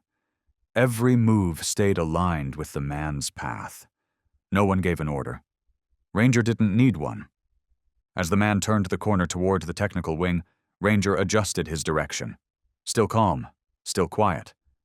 But his pace picked up. 3 seconds. That's all it took. Ranger closed the distance like a shadow. The door to the control room clicked open. The man reached out towards the panel. Ranger stopped, watched for just 1 second, then launched. There was no barking, no deep bite, just a full-body takedown. Ranger crashed into the man, sending him hard to the floor, front paws locking tight across the left thigh. His jaws clamped down on the right wrist, the hand that had just gone for something hidden in the coat. The scuffle didn't make much noise, but it was enough for a guard down the hallway to hear. Caleb turned instantly, drew his weapon, and ran towards the rear security door. He swiped his key, stepped in. Ranger was still in full control. The man was flat on his side, forehead slick with sweat. One pocket had ripped open. A small jamming device clattered to the floor, followed by a thin, tightly rolled piece of paper. Caleb knelt beside the man, carefully pulling the items from the torn coat. The paper was a floor plan of the courthouse. 3 exits were marked. One of them, the South Tech corridor, matched the exact spot where their team had thinned security earlier that morning after the bomb scare near Hallway A. Caleb tightened his grip on the pistol strap and looked over to Ranger. The dog had taken a single step back but hadn't dropped his gaze. He was still growling low, steady, just enough to let everyone know this wasn't over. 2 tech agents arrived, cuffs in hand. Caleb gave a nod. "Take him to the black room. No outside contact. 30-minute full lockdown." He knelt down, ran a firm hand across Ranger's shoulder. His touch was steady, but his eyes gave away the weight of what almost happened. "Good boy," Caleb whispered. "You did it. Again." Outside, the lights had just stabilized. A calm voice came through the comms. "Hearing is proceeding. No change in security detail." Caleb switched off the channel. For a moment, he stood still, staring down the now empty hallway. He knew. 1 more minute, and everything they had built could have been lost. Ranger didn't wait for instructions. Ranger saw first, acted first, and that single choice had held the line. Caleb walked out of the tech wing, files and gear clutched under one arm. He didn't need to double-check. The floor plan, the jamming device, the fake uniform, it all pointed to one thing. This was planned. Down to the last step. Outside the window, the wind hit hard, dragging a long moan across the glass. But inside the courtroom, everything went on as if nothing had happened. Selena hadn't even been called yet. The schedule was still on track. Not a single sign of disruption. But without Ranger, the inner perimeter would have fallen wide open. That fake technician didn't need force. He just needed a signal, maybe a blast, maybe a blackout. And with that, dressed like one of them, holding forged clearance and the right keys, he would have walked straight through. The fake credentials would have worked. The man would have slipped Selena out through the South Service exit. The decoy explosion at Hallway A would have scattered the guards, eaten up precious minutes, drained the room of its sharpest eyes. And when they looked back, it would have been too late. Caleb checked his watch. 9:03 a.m., the exact time the outside distraction was scheduled to go off. He turned to the security chief. Diversion plan's been exposed. The intruder team's real objective was to extract the witness before she could testify. The chief gave a tight nod. Within seconds, 5 officers moved into place to sweep the entire electrical grid and resecure the southern corridor. Security layers were doubled. No shouting, no panic. Everyone understood the stakes now. This wasn't a drill, and there was no room left for second chances. Nearby, a young officer stood still. She'd been watching the entire thing unfold, not part of the lead detail, just someone assigned to monitor the outer ring of cameras. She took a small step toward Ranger, stopping just shy of him. She stared for a while, quiet, then said almost to herself, "I used to be afraid of dogs. But today, I don't know. Something changed." Caleb looked over, didn't speak. Ranger held his position, gaze fixed on the corridor, ears tuned to every creak, every breath of movement. Inside, the hearing pressed on. Most people had no idea what just happened in the shadows of that courthouse, but from this moment forward, everyone moved a little slower, spoke a little softer. Every file, every hallway, every whisper was watched. Caleb walked toward Ranger. No hand on the shoulder, no words, just a look. That look was enough. It said what everyone else couldn't find the words for. Because it wasn't a bullet. It wasn't a weapon. It wasn't even a siren that had stopped the whole thing. It was a single pause. A dog's stillness, chosen in the perfect second. And that second had made all the difference. The courtroom door creaked open. Selena's name was called. Caleb looked at Ranger one last time before turning to follow the lead security team back to their stations. Outside, snow still fell, but inside the federal courthouse, order held steady. Because of one dog, who no one called a tool anymore. The courtroom door closed behind her, sealing off the world outside. Only the sound of pages turning, fingers on keys, and the soft mechanical hum of surveillance cams remained. Selena stepped up to the witness stand. She didn't shake like she did in those first few days. Her steps were slow, intentional. She stopped at the mark, looked up toward the judges. Overhead, the lights flicked on. The recorders rolled. A staff member confirmed the hearing had officially begun. Caleb stood just beyond, in the secure wing. Ranger sat right at his feet. No leash, no orders.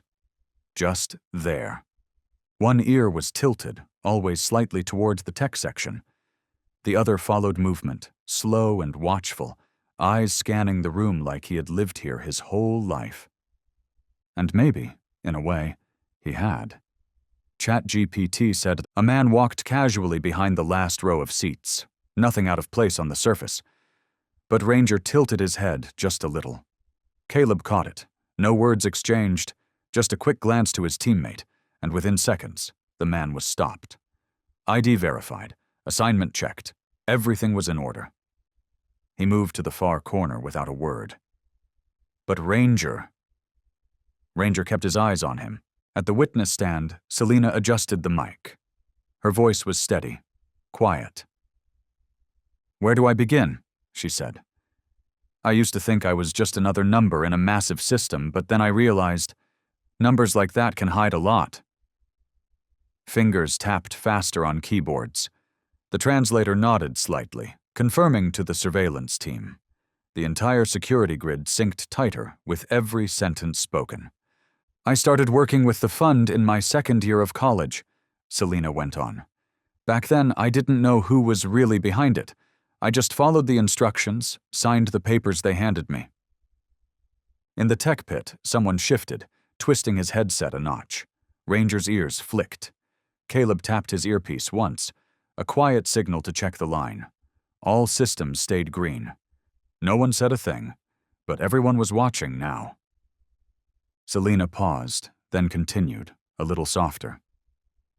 "The first time I sensed something was wrong was when spending reports showed trips that never happened, projects that didn't exist, dozens of signatures on things no one ever touched."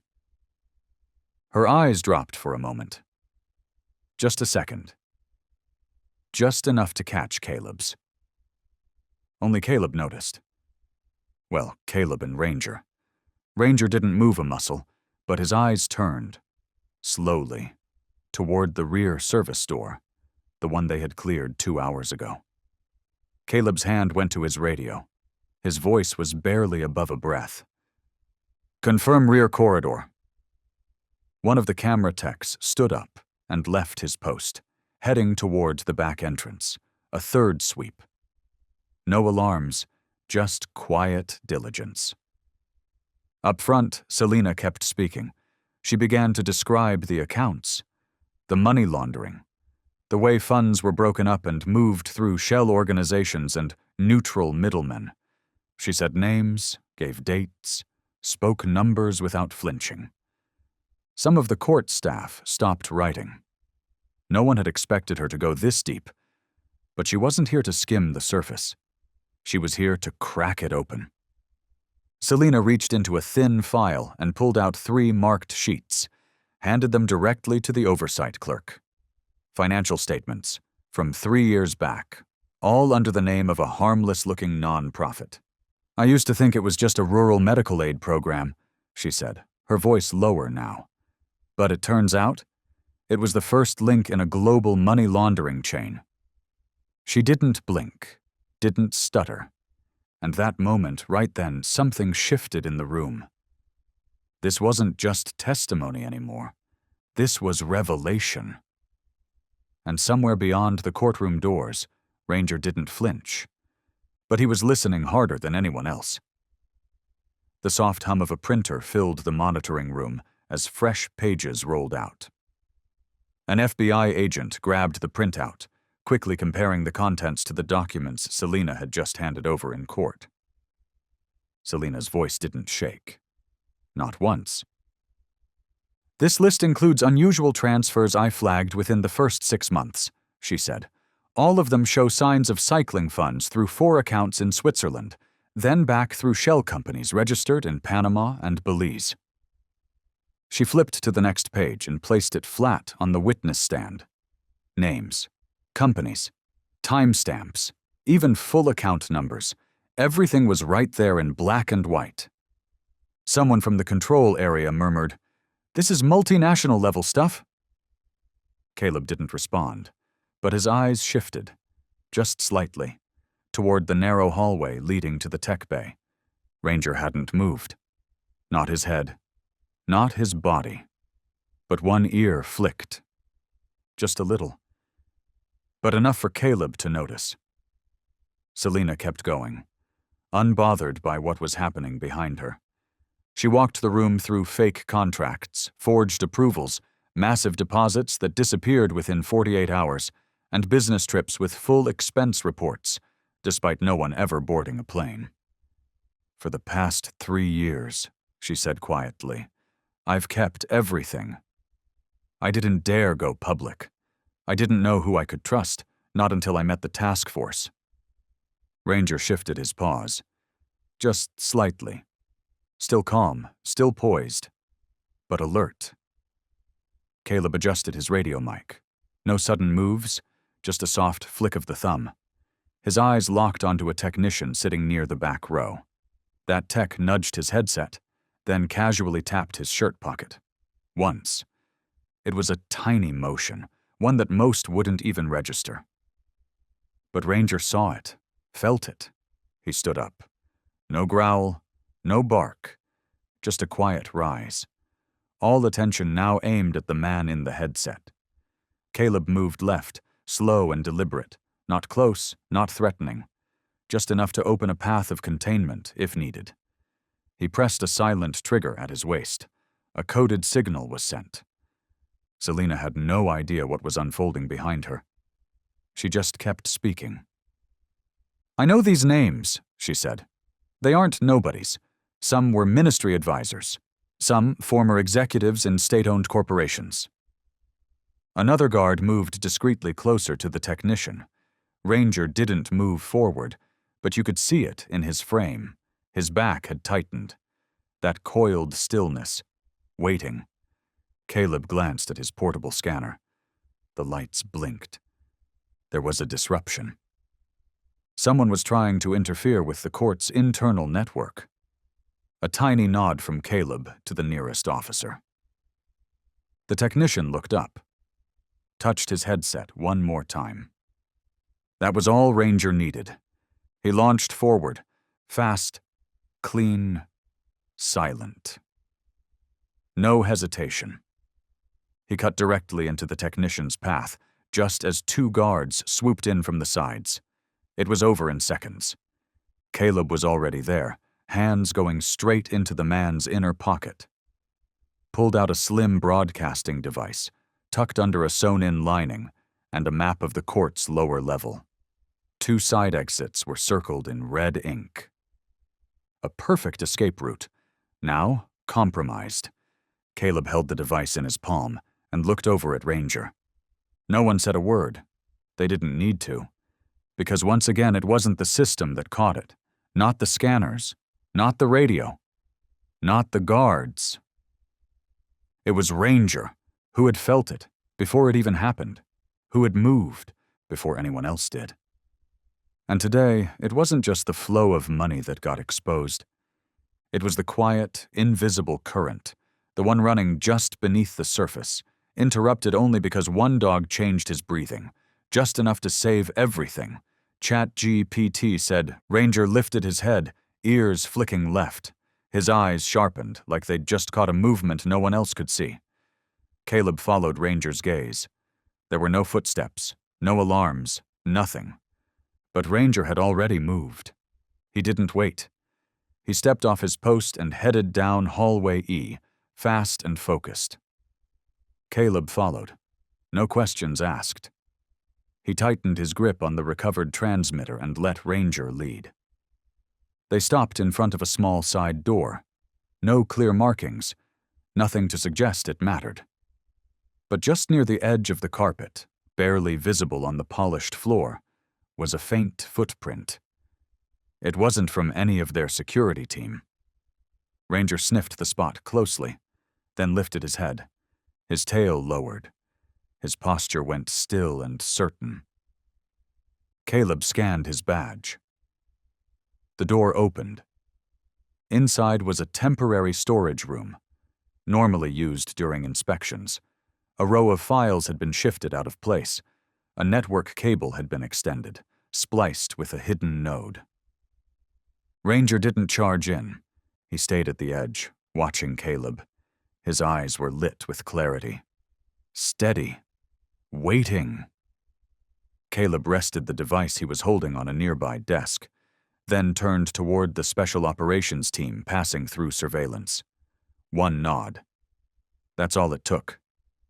2 officers immediately split off and circled behind. Within minutes, the room was swept. A disguised recording device had been wired into the wall socket, camouflaged with paint that perfectly matched the tile. A duplicate file, likely from a backup server, was tucked beneath the cabinet. Caleb walked back to Ranger. He didn't smile. He didn't speak right away. Just reached out and laid a hand on Ranger's neck. A simple touch. A quiet truth. He knelt and whispered, "You saw what we didn't." Again. Ranger didn't move. His gaze never left the room. He wasn't waiting for praise. He was waiting for the next shift in the air. But Caleb knew right then. There was no next order needed. Ranger had already done what none of their systems, no map, no sensor, no watch list could have done. The light in the courtroom turned green. A 10-minute recess was announced. Technicians moved through the halls, checking network stability. But down hallway E, one of the blind spots in their patrol layout, everything had already been handled. A breach had nearly happened. A live mic had been planted. And if Ranger hadn't caught that subtle change in airflow, no one would have known what might have been stolen, edited, or erased from the record. Caleb stepped into the hallway. He stood tall, staring out the window as the snow thickened against the glass. There was no guesswork now. No room for coincidence. Ranger didn't wait for commands. He didn't act on routine. Ranger protected in his own way. And in that moment, he was the first wall of defense, on a day when everything felt like it could fall apart. Caleb checked the updated list of critical zones. That's when Ranger shifted again. No bark, no sudden sprint, just one quiet turn of his nose. Then Ranger stepped toward the southern wing, toward another room, a power vault only internal engineers ever entered. And Caleb, without a word, followed. Caleb lifted his head, eyes narrowing. Ranger didn't act like this unless something didn't belong. Not here, not now. Without another word, Caleb dropped the report in his hand and followed. The hallway leading to the main power vault was darker than the others. On one side, heavy-duty cabinets lined the wall. On the other, thick electrical boxes buzzed with a low, steady hum. Outside the narrow upper window, snow clung in a thin, frozen layer. Overhead, the lights flickered once, then steadied. Ranger didn't look back. He moved slowly but with purpose, nose close to the floor, then lifting, sniffing the air in measured beats. Caleb walked close behind. His hand already rested on the holster at his side, but he hadn't drawn. Not yet. He knew the pattern. If Ranger picked up speed, it meant they were seconds away from contact. As they rounded a final row of backup units, Ranger stopped cold. No sound, no flinch. He dropped lower to the floor, ears forward, eyes locked on the steel door at the end of the hall. The door was slightly ajar. Caleb signaled to hold position. But Ranger didn't wait. He crept forward, slow and deliberate, placing each paw with silence so precise it felt unreal. He paused near the edge of the door, nose twitching, then tilted his head, listening. Caleb, now with his gun drawn and safety off, moved closer, keeping low. Inside, a dull glow flickered from a laptop screen. A man was hunched over it, fingers moving fast. That soft, cold light caught the edge of a lanyard, an official ID badge clipped to his chest. On the surface, he looked like just another power technician. But under the desk, hidden just enough, a portable Wi-Fi unit blinked steadily. Right next to it was an external drive, syncing files from a secondary server. Caleb stepped forward, voice calm but solid. "Hands in the air, do not move." The man froze for a second. Then his eyes flicked to Ranger. And that's when Ranger launched. No growl, no warning, just pure, trained motion. Ranger tackled the man hard, pinning him down, clamping his teeth gently but firmly around the man's wrist. Caleb closed in, secured the weapon, and swept the devices into a nearby bag. The room stilled. All you could hear was the sound of breathing. Sharp. Fast. Caleb exhaled, hand brushing his injured side, already stiff with adrenaline. Ranger hadn't moved. His eyes stayed locked on the man beneath him, alert, focused, unshaken. Caleb looked over at Ranger and murmured, "This wasn't in the plan, was it?" He gave a half smile. But maybe the important parts never are. Ranger didn't blink. He just stayed in place, as if to say, "This is what I'm here for." That moment, the way Ranger stood, quiet and steady, spoke louder than any report Caleb had ever written. He stepped back to call in backup, but before he could clear the desk, the man on the ground twisted. In one sudden, violent motion, he reached inside his uniform and pulled out a concealed handgun. He turned and fired. The shot rang out in the tight space, deafening. It missed Caleb's chest, but barely. The bullet scraped across his shoulder, tearing fabric and slicing skin. Caleb staggered back, clutching the wound as blood began to soak through his uniform. In that flash of pain, Ranger moved. Fast, without hesitation, and in that one breath between heartbeats, the entire room changed. Ranger didn't wait for a command. He didn't need one. In a split second, he sprang forward, his entire body folded into one focused burst of force. He slammed straight into the gunman's arm, jaws locking down hard around the wrist that held the weapon. Ranger didn't let go. Not when the man screamed, not when he yanked back in panic. Ranger twisted, pulling the man down with sheer momentum, slamming him onto the floor with a heavy thud. Then, with terrifying precision, Ranger pinned his chest, claws digging into the padded uniform, locking him down like a stone. Caleb stumbled from the pain, but held steady. He dropped to one knee beside them, grabbed the man's free arm, twisted it behind his back, and snapped the cuffs on. It took 12 seconds. That was it. Then there was silence. Just the sound of breathing, the wind slipping through the crack in the door behind them. The man was still, beaten, shaking. His weapon lay useless on the floor. Caleb checked his shoulder. The bullet had only grazed him. Blood ran freely, but it wasn't deep. He pulled out a gauze pad and wrapped it tight around the wound. Then turned. Ranger had already stepped back.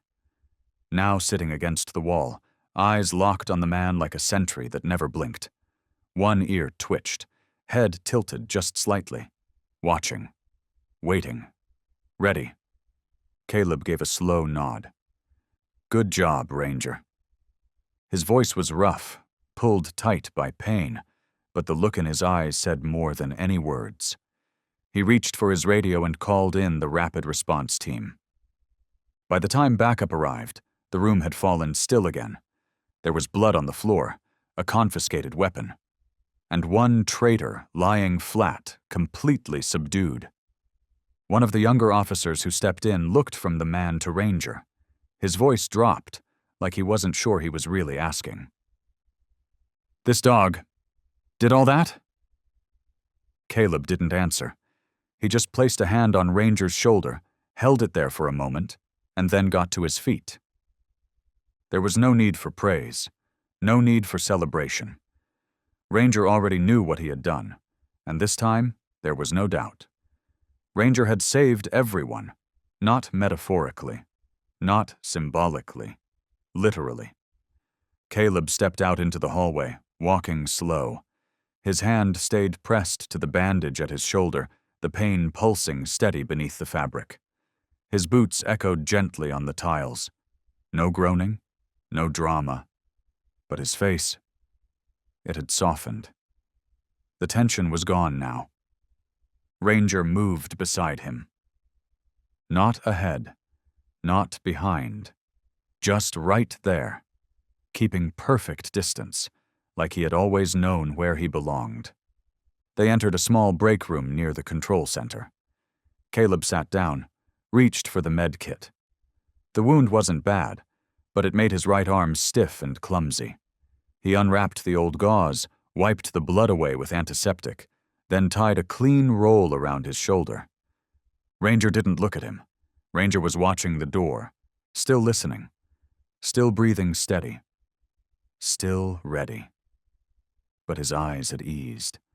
His chest rose and fell with quiet calm. For the first time that day, the tension in the air seemed to settle. And in that stillness, Caleb didn't say, "Thank you." He didn't need to. Caleb finished tying off the bandage. He looked up, and his eyes landed on Ranger. There were no alarms going off, no voices calling over the radio. Just silence. Just the two of them in that small room. A pocket of stillness where everything they had just been through seemed to fold itself away for a moment. Caleb leaned down. His hand moved gently to Ranger's neck. His palm rested on the thick, warm fur, solid, steady. He didn't say anything right away. His fingers just moved slowly down the side of Ranger's neck, like he was trying to feel something deeper beneath the skin. Then he whispered, "I was wrong to think I was the one leading you." His voice wasn't loud, but it didn't need to be. It was clear, unshaken, said not with guilt or even humility, but with honesty, the kind that only comes after something has been proven, again and again, without words. Ranger didn't respond. He didn't even look up. But his ears dipped slightly, and his body shifted just enough. No longer angled toward the door, but gently toward Caleb, as if he'd heard it, felt it, and quietly acknowledged it. Caleb left his hand there for a few more seconds, then let go. He didn't smile. He didn't nod. But something had softened behind his eyes, like, for the first time in years, he didn't feel like he had to hold everything together on his own. Ranger remained seated, not looking for praise, not chasing eye contact. But just by being there in that exact moment, Ranger had become something more than a partner. He had become a presence, solid, steady, and essential. Outside, the world was still white with snow. But inside that room, without a single word, a man and a dog had finally recognized each other, not by role, not by rank, but by trust. For the first time, Caleb no longer saw Ranger as his K-9 unit. He saw Ranger as part of him, the part you don't replace, the part you don't question, the part you need when everything else gets too loud. The sky over Chicago began to clear. Snow melted in soft streaks along the courthouse steps. Sunlight slipped through, not warm, but steady, just enough to erase the frost from car windows. After 3 days of high alert and sleepless tension, It was the first morning people could finally breathe, even just a little. Selena stepped out the front entrance of the courthouse. 2 agents walked ahead of her, one close behind. They wore black coats with sharp patches on their shoulders. Their pace wasn't fast, wasn't slow. Every step had been calculated to keep the distance just right. Caleb walked last in the group. Ranger moved beside him, untethered, no leash. Ranger's eyes scanned everything. The west corridor, level 2 of the parking structure, the sloped corner of the building across the street, every angle, every shift of light. Ranger tracked it all, calm and focused. Caleb glanced sideways. Ranger kept perfect pace. Every time the group paused, Ranger's left paw shifted back just slightly, anchoring himself, ready if anything changed. No one said a word. But everyone, without meaning to, had started matching their steps to Ranger's. Like it was natural. Like that's how things were supposed to go. Before Selena climbed into the armored van, she turned her head. She didn't look at anyone directly. Her eyes moved past Caleb, then landed on Ranger. She didn't speak. She didn't nod. But that silence, it carried weight. Everyone felt it. Some things don't need to be said out loud. And this was one of them. A technician standing off in the distance let out a quiet breath the moment the last armored door shut tight. The convoy began to roll forward, weaving through the final security gate, headed for a secure safe house prepared for high-risk witnesses. One of the 3 remaining vehicles peeled away, taking a separate route toward the federal data center. Caleb didn't get in right away. He stayed back, pausing just long enough to let himself breathe. Ranger stood beside his leg, unmoving. No radio in hand. No equipment check. Just that still moment. A quiet that felt like the close of a long, tangled chapter, one Caleb never believed would end without a disaster. A teammate from the Rapid Response Unit stepped forward and silently handed him a slim, red-stamped folder. Caleb took it with a nod. The cover read, "Emergency. Reassigned for independent handling." Ranger glanced toward a side door. Caleb caught it. He didn't have to ask. They both turned and walked away from the motorcade. No urgency, no delay. Every step felt like part of a rhythm only the 2 of them knew, built from months of silent coordination. The courthouse doors clicked shut behind them. No more sirens, no alarms. But somewhere deep in the building's basement, an unresolved alert still pulsed in the security feed. Caleb knew it wasn't over. And somehow, Ranger knew too. He didn't relax. He was waiting, ready for the next ripple. Across the street, the press was still gathered, crammed behind barricades, their mics raised high, cameras whirring softly as the team exited in formation. And then, cutting through the crowd noise, a woman's voice called out, not loud, but clear. "Agent Caleb, if it hadn't been for that dog, what would have happened?" Caleb froze. Ranger didn't look up, but shifted slightly closer, keeping formation. Caleb didn't answer right away. He turned slowly to face them, eyes scanning the row of microphones and lenses, then bent down and laid his hand gently on Ranger's head. He didn't speak a word. But that one gesture, calm, deliberate, and full of weight, silenced every camera click. One young journalist flipped open her notepad and froze. The cameraman next to her didn't stop filming, but his hand trembled slightly. No one called cut. No one dared interrupt. Caleb stood up, nodded once, then turned back without explanation. Ranger moved alongside him in perfect stride, neither seeking applause nor avoiding it. Their pace didn't change. Their rhythm didn't break. Every step was the same as it had always been, reflexive, loyal, exact. A second reporter whispered to a colleague, just barely loud enough to hear. "There's your answer. He didn't need to say it. That image said everything. From the command vehicle nearby, a quiet voice came through the earpiece. Basement signal cleared. False alarm. Likely interference from outdated equipment. Confirmed secure. Caleb didn't respond. He just nodded. Down in the courtyard, a few members of the Special Investigations team continued packing up the last of the gear. One of them, someone who had seen it all, who had watched Ranger stop a threat with nothing but instinct and timing, stepped toward the female reporter and said softly, "I saw that dog before anything even began. If you want to know what kept everything from falling apart, it was that dog." It didn't sound like praise. It sounded like confirmation. Inside the armored vehicle, Selena looked through the bulletproof glass. Her face gave little away, but her eyes lingered, longer than anyone else's, on Ranger, who stood quietly by the car, waiting to move. The door opened. Ranger stepped in on his own, no command needed. Caleb followed and shut the door behind them. No one spoke, but the air inside had clearly shifted. No more tension, no more adrenaline, just calm breathing, quiet eyes. This time, trust didn't come from a report.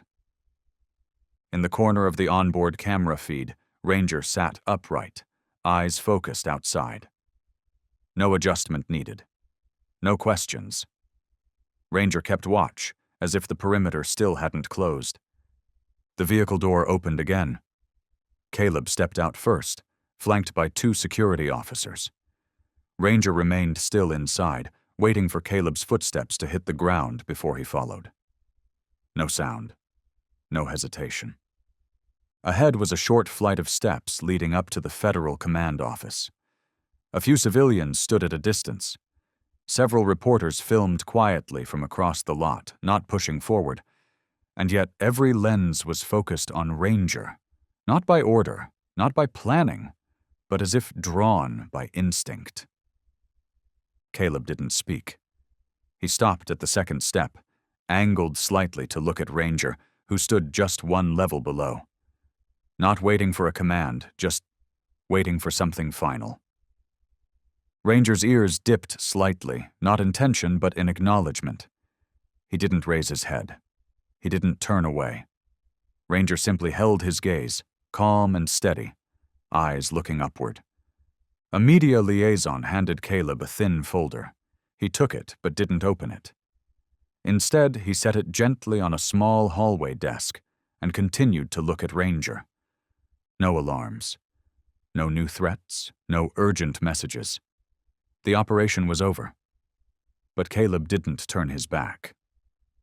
He just stood there for a moment long enough for the others to feel it, that everything that needed saying had already been said in silence.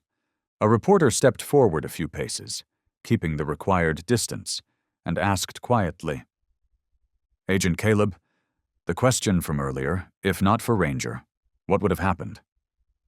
Caleb turned. He looked at her for a few seconds, then shifted his gaze to Ranger. No drama, no flair, just a single sentence, spoken clearly, loud enough for every microphone to catch. In a high-tech world, sometimes, a dog's instincts and loyalty are our last line of defense. Ranger didn't react. His eyes remained fixed, not on the crowd, but on the door behind Caleb. The internal access, the place where files were passed, where systems were rechecked after every hearing. Ranger was still watching it, like he knew that any movement out of place would mean everything might have to begin again. Caleb stepped up one more stair. Ranger followed, without a sound.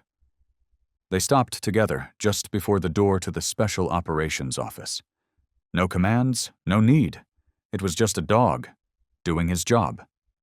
Step by step, breath by breath, with a focus no system could ever replicate. From another camera angle, the image was clear. Caleb resting his hand on Ranger's head one last time before stepping inside.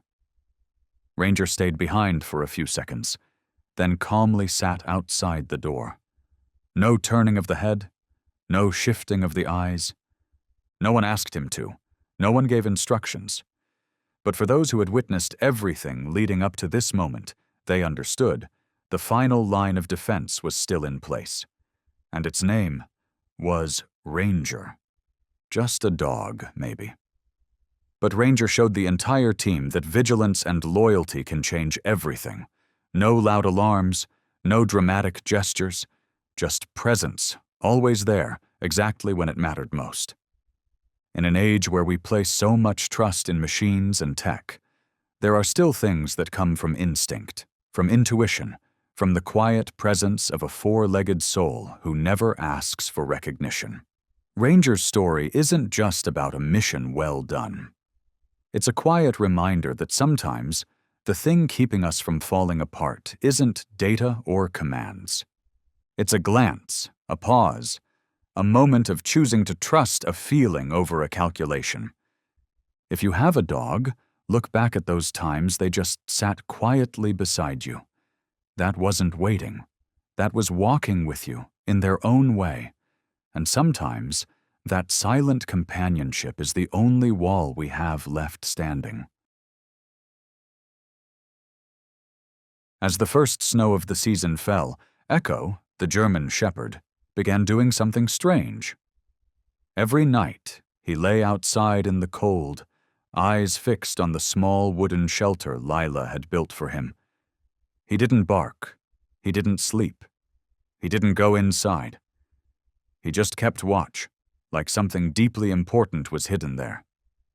Then, on the third night, Lila finally discovered the reason Echo hadn't moved through the storm. But what she found inside that shelter made her heart stop for a moment. Snow had started falling at dawn, light as the final breaths of an autumn that never got to say goodbye. The forest outside the window lay blanketed in silence, painted white by the night. The migratory birds had long gone, leaving the brittle branches bare, save for a few flame-red leaves clinging on like forgotten whispers. Inside a small wooden cabin nestled on the Oregon mountainside, Lila sat motionless before her easel. The brush in her hand hovered mid-air, as if waiting for a signal that would never come. She had been sitting like that for 2 hours, or maybe 4. The wall clock still ticked, but time had long ceased to be measured in minutes. Now, it moved only through memory, and the silence between memories. The canvas was only half finished. Muted strokes of blue and gray melted into one another, like morning fog drifting through wind. Lila was painting a child, a little girl around 8, her hair in a crooked braid, her hand reaching out towards something beyond the canvas. But her face remained blank. 3 years had passed, and still Lila couldn't paint that face. There was something in Arden's eyes, her daughter's eyes, that no brushstroke could ever capture. There had been no goodbye when Arden died. She vanished during a summer hiking trip, a group activity, they said. No body was ever found, no clues, no trace. The pink necklace Lila used to clasp around her daughter's neck every morning vanished with her. After nearly 2 months of searching, the police closed the case. An unconfirmed accident, they called it. But to Lila, it wasn't an accident. It was a silent incision through the heart. And ever since, every sound in her life had drained away, like color bleeding from old photographs. They say time heals. But for her, time only eroded. Every memory, every pain, until love and punishment blurred into one. She left the city, left the gallery, left her friends, even left her own reflection behind, all in search of a place distant enough, quiet enough, to grieve without witness. The cabin had once belonged to a retired hunter. It wasn't large, but it had a window facing the pines, a fireplace made of gray stone, and a yard just big enough for white daisies in the spring. It was here that Lila first met Echo, the German shepherd brought in by a local rescue center on a rainy afternoon. Echo wasn't like any dog she'd ever seen. He didn't bark. He didn't bounce with excitement. He simply stood there, those dark, unreadable eyes fixed on her, as if they'd met before, somewhere far from this place. The rescue worker said Echo had survived alone through the winter forest. When they found him, he was injured, an old bullet wound just under his left ear, long healed but forever marked. A stray who outlasted the snowstorms, they'd called him. But Lila didn't see a stray. She saw a soul who understood silence, as she did. She named him Echo, not for sound, but for meaning. He didn't bark, but he was always present. He never begged for attention, yet he never took his eyes off her. Each night he lay outside the porch, ears upright, as if listening to something only he could hear. Perhaps Arden's voice still lingered in the wind, and only Echo had the hearing left to catch it. Living with Echo, Lila spoke little. She painted, or tried to. She drank tea, lit candles, and reread the unsent letters she'd written to Arden.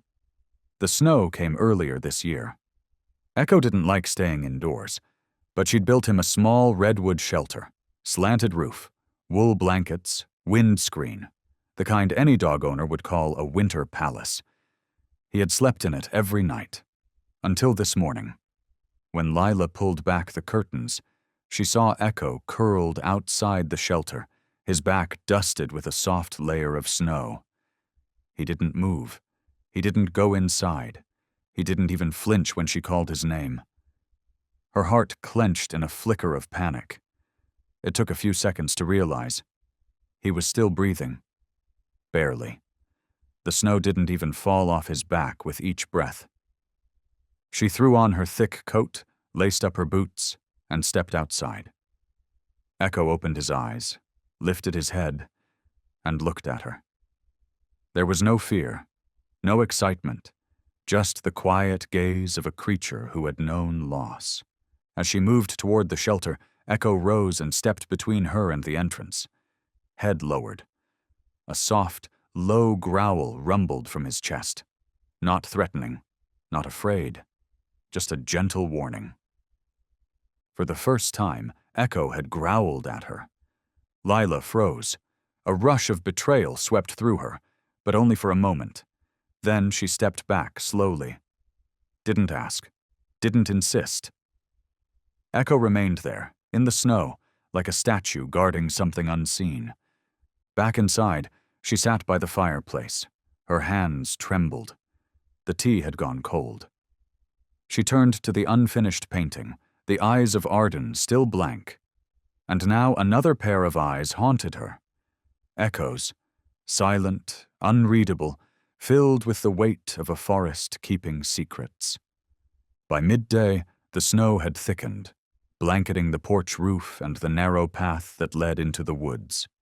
It no longer fell in gentle flurries, but in steady, silk-like sheets that carried a new edge of coldness, sharp and quiet. The wind howled in long, mournful waves from the forest's edge, brushing through the pine trees and drumming erratically against the glass, like a rhythm no one could follow. The sky was gray, but not in a mournful way. It was the kind of silence so deep, one could hear the beat of their own heart when they forgot to breathe. Lila stood by the window, hands wrapped inside the sleeves of her oversized wool sweater. She couldn't remember the last time it had snowed this heavily this early in the season. Perhaps it was the year Arden disappeared. Or maybe the year after.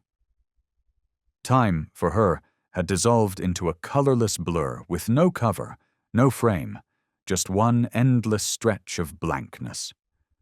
Only Echo remained, a single unmoving landmark that still held shape amid the drift. He was lying beneath the tall pine near the wooden shelter. Snow coated his back, clung to his ears and tail. His eyes remained open, his ears alert. He wasn't asleep, just still, as if he were some ancient being born of the forest itself, existing outside the rules of weather, outside the reach of time, The shelter was only a few paces away, a perfect haven Lila had crafted with care. Smooth pine panels, a sloped roof facing the wind, thick wool blankets, and a heat pad inside.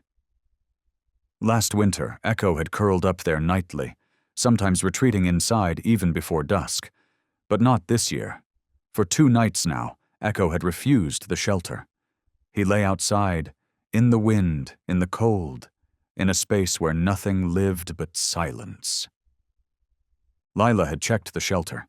No signs of intrusion, no rodents, no strange smells, no sharp edges or scratch marks. Everything was the same. Only Echo was different. She stepped onto the porch, careful with each footfall on the slick wooden boards. Echo lifted his head and looked at her, but didn't move. That gaze again, gentle yet unshakably firm. It wasn't defiance, it was a decision. He wasn't sick. He ate well, still joined her for morning walks, still lay beside the stereo for evening classical music. Only sleep had changed, and it was the one thing Lila could never fully share with him. She'd tried coaxing him back into the shelter once. Echo hadn't resisted, but he stepped back, just once, and stood still, like a statue carved from snow. Lila hadn't pressed. Deep down, she knew, Echo never did anything without reason. And his eyes didn't hold rebellion. They held something else. Something that looked a lot like pleading. Lila sat on the porch steps, wrapping a worn scarf around her shoulders. She watched him from afar, memories stirring in slow currents through her mind, Arden laughing on her snowboard, her pink necklace catching the light. The letter Lila never sent to the summer camp, and the endless days that followed the accident, searching ravines, calling into the void, her voice swallowed by wind. A gust slipped past her collar, making her shiver. Echo stirred, shook snow from his ears in a soft cloud. He looked at Lila for a few moments, then turned back toward the shelter. His eyes never left the entrance. Lila followed his gaze. The shelter's doorway was dark, no glow from inside, no sound, no movement, just an empty, cold hollow. But Echo watched it like he was guarding something. Precious or dangerous. A sudden gust slammed a pine branch against the roof. Lila flinched. Echo didn't move. The world around them seemed suspended, as if something waited to be revealed. Unease crept into her chest. Was something inside the shelter she couldn't see? An animal, a scent, a sound, a signal only a dog could perceive? She'd read once about the heightened senses of German shepherds, those quiet soldiers who could detect earthquakes before they struck, or alert humans to danger before they even knew what to fear. Lila pushed herself up, brushing snow from her coat. She looked at Echo once more. That same look. Not pushing her away, not asking her to come closer, just asking her not to step in. Not yet. She said nothing, just gave a small nod. Then turned and walked back inside. As the door clicked shut behind her, she still felt Echo's eyes on her, like a tether stretched through snow and wood and knowing. She boiled a kettle, set it beside her unfinished painting. Steam rose, fogging the window. She wiped the glass with her sleeve. Outside, Echo had curled up again, his back arched like a worn saddle, snow beginning to layer him in a soft white shroud. She opened her sketchbook and wrote in pencil. 3rd day. Echo won't enter the shelter, still watching in one direction. It's not fear. It feels like he's waiting for something. The wind howled again, far beyond the trees. Night was approaching, and in the hush of the first winter snow, Lila felt something shifting, not in the air, but deep within her own heart. By morning the snow had stopped, but the sky remained cloaked in a thick blanket of lead-gray clouds. A dim light filtered through the bare branches, casting a pale silver sheen across the yard, cold as mist, thin as breath. Lila stood by the window, hands wrapped around a mug of hot tea. Steam fogged the glass, drawing faint trails like questions too fragile to name. Echo lay in his usual place again, just a body's length from the shelter. Not inside, not away. Eyes open, ears angled toward the forest, his body curled tight like a sentry dog guarding its domain. A delicate layer of snow from the night before still dusted his back, unmoving. And once again, Lila felt it. Something in the way Echo lay there, too still to be rest.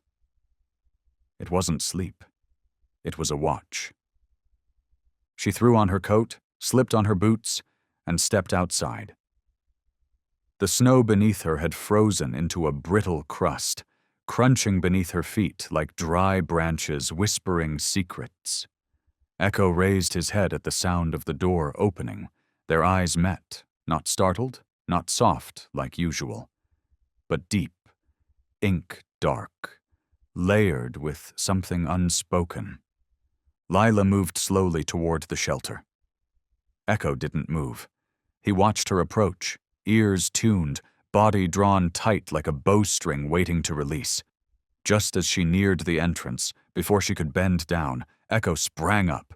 He stepped sideways, blocking the doorway, head lowered, mouth closed. And then, from deep in his chest, came a low, pulsing sound, a growl, soft but solid, like wind through a stone hollow. Lila froze. For the first time since he'd come to live with her, Echo had made that sound. It wasn't a bark, it wasn't a snarl, it was a growl meant only for warning, brief, measured, like a thin line drawn in fresh snow that asked, not demanded, not to be crossed. "Echo," she said, her voice unsteady, half from the cold, half from something else. He didn't advance. He didn't retreat. He simply stood there, head low, eyes lifted, like he was begging her, not to step closer. That invisible push from the boundary of trust clenched something inside her. She had seen dogs growl before, for territory, for fear, for hunger. But she had never seen eyes like his in a moment like that. Resolute and pleading. She stepped back. Echo stopped growling. He held her gaze for a few more seconds, then turned, walked slowly back to the pine tree, curled down, and resumed his vigil, eyes still fixed on the shelter. Lila said nothing. She turned and walked inside, closed the door behind her. But her heart remained outside, standing in the snow, still staring into the eyes of something guarding a secret. She sat in the armchair beside the fireplace. But this time she didn't reach for a book, didn't sketch, didn't make tea. She just sat there, hands resting on her knees, staring into the air before her. Echo had growled at her, not from fear, not from rebellion, but because he needed to keep her at a distance. But from what? Was there something hiding in the shelter? An animal? A sick creature? A fox taking temporary refuge? Or worse, something wounded that needed protection? She knew Echo well enough to be sure. He never acted without purpose. From the first day he came into this home, Echo had been the embodiment of quiet order. Meal times, walks, sleep, all followed like clockwork. If he chose to sleep in the snow, there had to be a reason. And if he blocked her path, it wasn't for him. It was for whatever, or whoever, was inside. Lila rose, walked to the cupboard near the door, and pulled out a small pair of binoculars. She had once used them to watch birds in spring. Now she steadied them on the windowsill, adjusted the focus, and aimed them straight at the shelter. Nothing. The interior remained pitch black, no movement, no shapes, just a narrow, shadowed hollow that looked untouched. But it was that very silence, too still, too perfect, that unsettled her. She set the binoculars down and opened her notebook. With careful strokes, she wrote. Echo growled for the first time. No anger, There is something he's protecting. I must wait. I must listen by doing nothing. That afternoon, as the wan sunlight filtered through the pines, Lila stood by the window once more. Echo was still there, motionless, wakeful, guarding a space she hadn't been invited into. Not yet. And something stirred quietly inside her. Not fear, not doubt, but a fragile, growing faith that if there was something worth waiting for, Echo would be the one to lead her to it. The first night passed in a quiet tug-of-war between worry and restraint. Lila had lost count of how many times she opened the window, pulled back the curtain, or simply sat curled up in her chair, eyes fixed on that familiar silhouette out in the yard. Echo was still there, lying in the snow-covered ground, beneath the cutting winds that swept down from the distant ridge. Every time she thought he had finally fallen asleep, a tiny twitch, a flick of the tail, a shift of the ear, reminded her that Echo was still awake, still on guard. The room was warm, the fire crackled, but the air in Lila's chest felt colder with every tick of the wall clock. Each sound fell like a droplet into an endless silence that seemed to stretch the night across eternity. She was used to silence, but never one this thick. Echo didn't sleep, and neither did she. By morning, when she stepped onto the porch, she found Echo already on his feet, shaking snow from his back and walking quietly toward the edge of the forest, just as he always did. No signs of exhaustion, no whimpering. He moved steadily, his body grounded and composed, as if the long night had been nothing more than stillness, not sacrifice. Lila checked the shelter again, from a distance. She didn't go near. After what Echo had done the day before, she understood. Some boundaries don't need to be crossed just to prove a point. A few times, she tried peering into the shelter with the binoculars. Still, only darkness and stillness. No movement, no sound. Only Echo moved, between snow, between wind, and among the countless questions that hovered unanswered inside her. The second night, the sky darkened further. The wind grew stronger. A large pine branch snapped and crashed down beside the fence, jolting Lila awake. She grabbed her coat and ran outside. Echo was still there, head lifted, eyes open.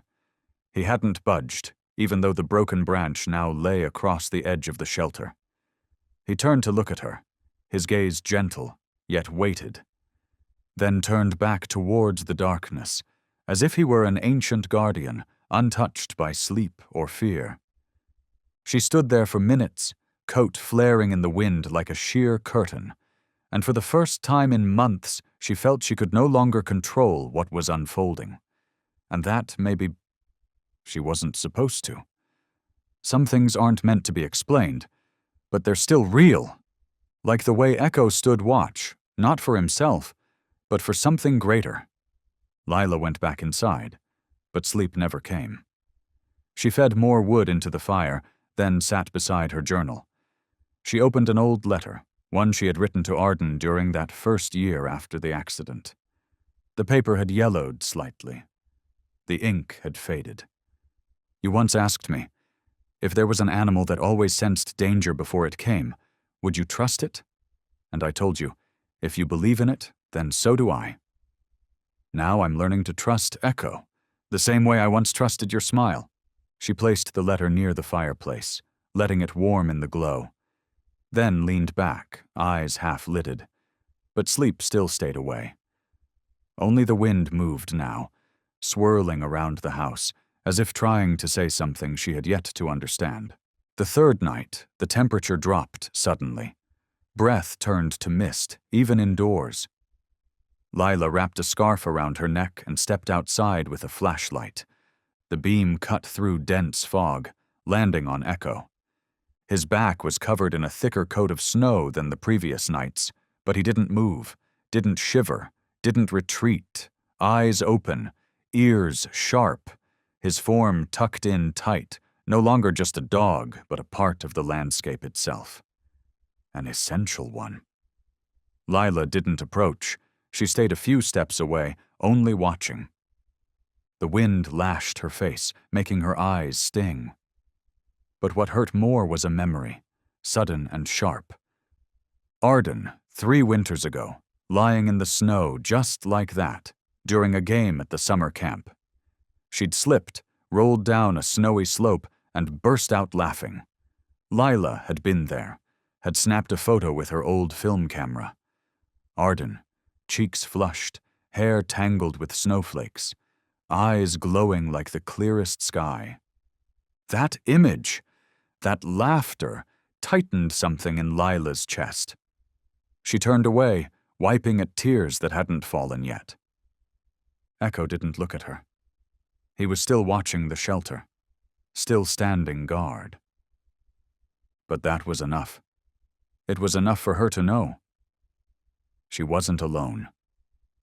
Back inside, she lit another candle, placed the old photo of Arden on the table, and for the first time in many nights, she wrote in her journal, with steady, deliberate strokes. 3 nights. Echo hasn't left that spot. This isn't defiance. This isn't habit. There's something inside that shelter, something Echo is guarding or waiting for, and there's something inside me, beginning to thaw.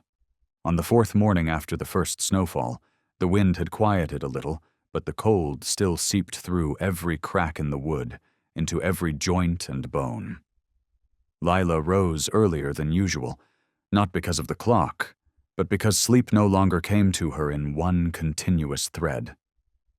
She passed by the window, where Echo's shape had become a near-permanent fixture of the yard, and felt that familiar ache tighten her chest again. He was still there. He hadn't moved from that spot for 3 straight nights. Lila stood motionless for a long time beside the stove. She placed the kettle on the fire, listening to the soft hiss that sounded like the day's first breath. And then, a quiet thought emerged, clear but risky. It was time to know what Echo had been guarding.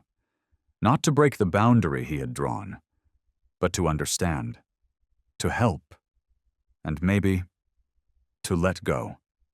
She opened the freezer and took out the special smoked meat, the one Echo never refused. Dark, tender slices filled the kitchen with warmth as they sizzled at the cast-iron pan. She cut them into small cubes, dropped them into a ceramic bowl, and sprinkled in a touch of dried oregano. As the aroma began to fill the space, she heard the sound of Paws on the porch, steady and sure. She opened the door. Echo was already there, nose twitching, eyes meeting hers, then glancing at the bowl. "Come," she whispered, softer than breath.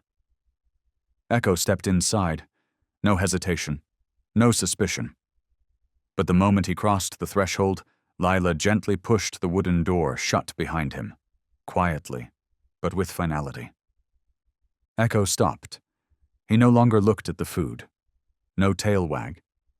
His eyes were fixed on the closed door, ears turned, as if trying to hear something behind the wood. He took a slow step forward, then turned his head toward Lila.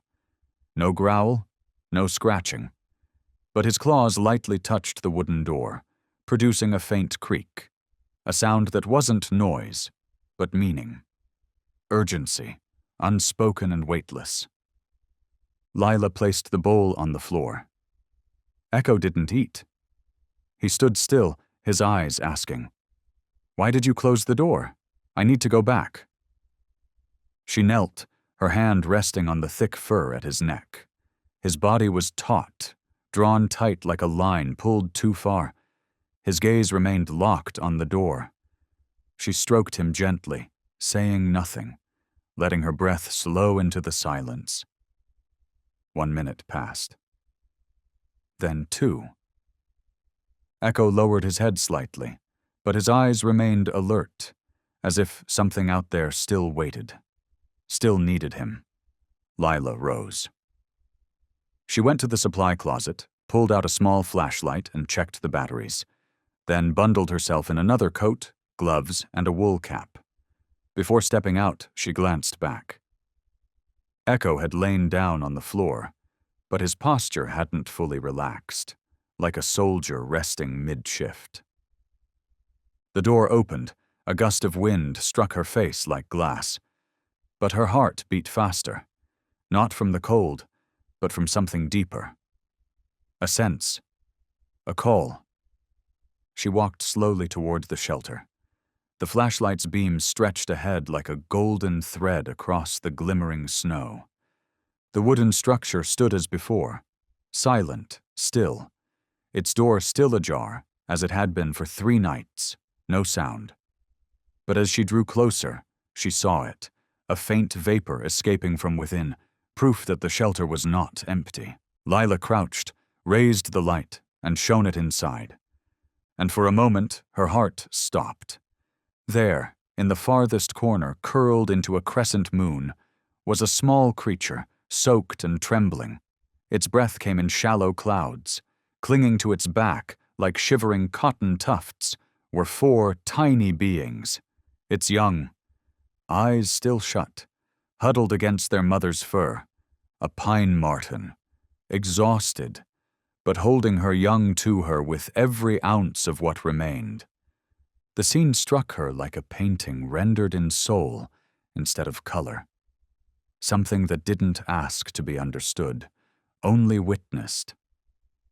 The marten didn't move as the light swept across her. Her eyes blinked, dim but not panicked. She met Lila's gaze, didn't flee, didn't hiss, just breathed, soft and surrendered, as if she knew she had been seen and spared. Lila stepped back, lowered the light.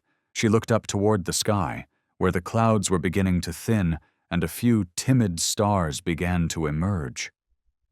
Echo had not followed her. He didn't need to, because everything she needed to know she now saw with her eyes and with her heart. She stayed there for a few more minutes, her breath mingling with the cold, then turned and walked back into the house. Her hands trembled slightly from the flood of feeling, but her heartbeat had changed. It was no longer worry. It was a quiet, shattering release of understanding. Tomorrow she would build a small tent, and she knew Echo would be there, still watching over it. No command needed, no reward expected, because some instincts are born of nature, but others are born of love. At first light, the ground was still cloaked in frost, but the wind had stilled. The forest before the cabin stood in an uncanny silence, as though every creature understood. Something sacred had just been revealed beneath the snow. Lila rose from bed before there was enough light to make out shapes. She hadn't slept deeply the night before, but her mind was no longer a storm. Instead, it rested in a quiet state, like someone who had finally stepped through a doorway they once only dared to stand before. She opened the door and stepped onto the porch. Echo stood a few steps from the shelter, not lying down like usual. He looked at her, and in his eyes was the unspoken question. "Now you know, don't you?" Lila didn't answer out loud, but she nodded, just enough for those who truly listen to understand. She carried with her a wooden basket lined with soft cloth and a small pouch of dry cereal mixed with goat's milk, the same blend she had once used to nurse a baby squirrel abandoned the previous spring. She walked toward the shelter with steady steps, not with the hesitation of 3 days ago. This time, Echo didn't stop her. He followed, not beside her, but close enough to be present, like a companion who understood the sacred distance between trust and intrusion. As Lila knelt down, the soft morning light spilled gently into the shelter. The kits still huddled around their mother's belly. They were no larger than a curled fist, fur scarcely grown, trembling ever so slightly. The mother, thin and ragged, turned her head to look at Lila. Her eyes, milky brown and dim, held a flicker of fragile light. No growling, no defense, just a long gaze, And then the mother's eyelids fluttered halfway closed, not from exhaustion, but as if in acceptance. Lila lowered herself, placing the basket gently at the entrance.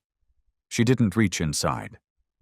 Instead, she pulled out an old wool scarf and folded it into a soft cushion.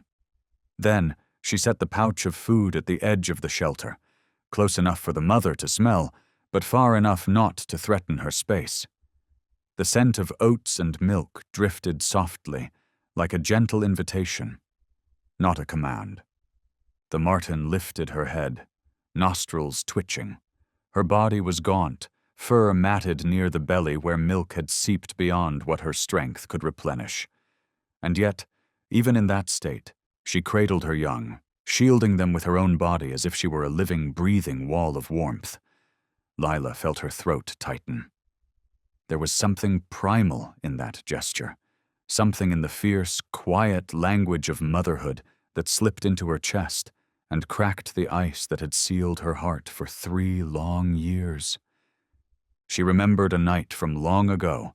Arden, 4 years old, had run beneath the covers during a thunderstorm.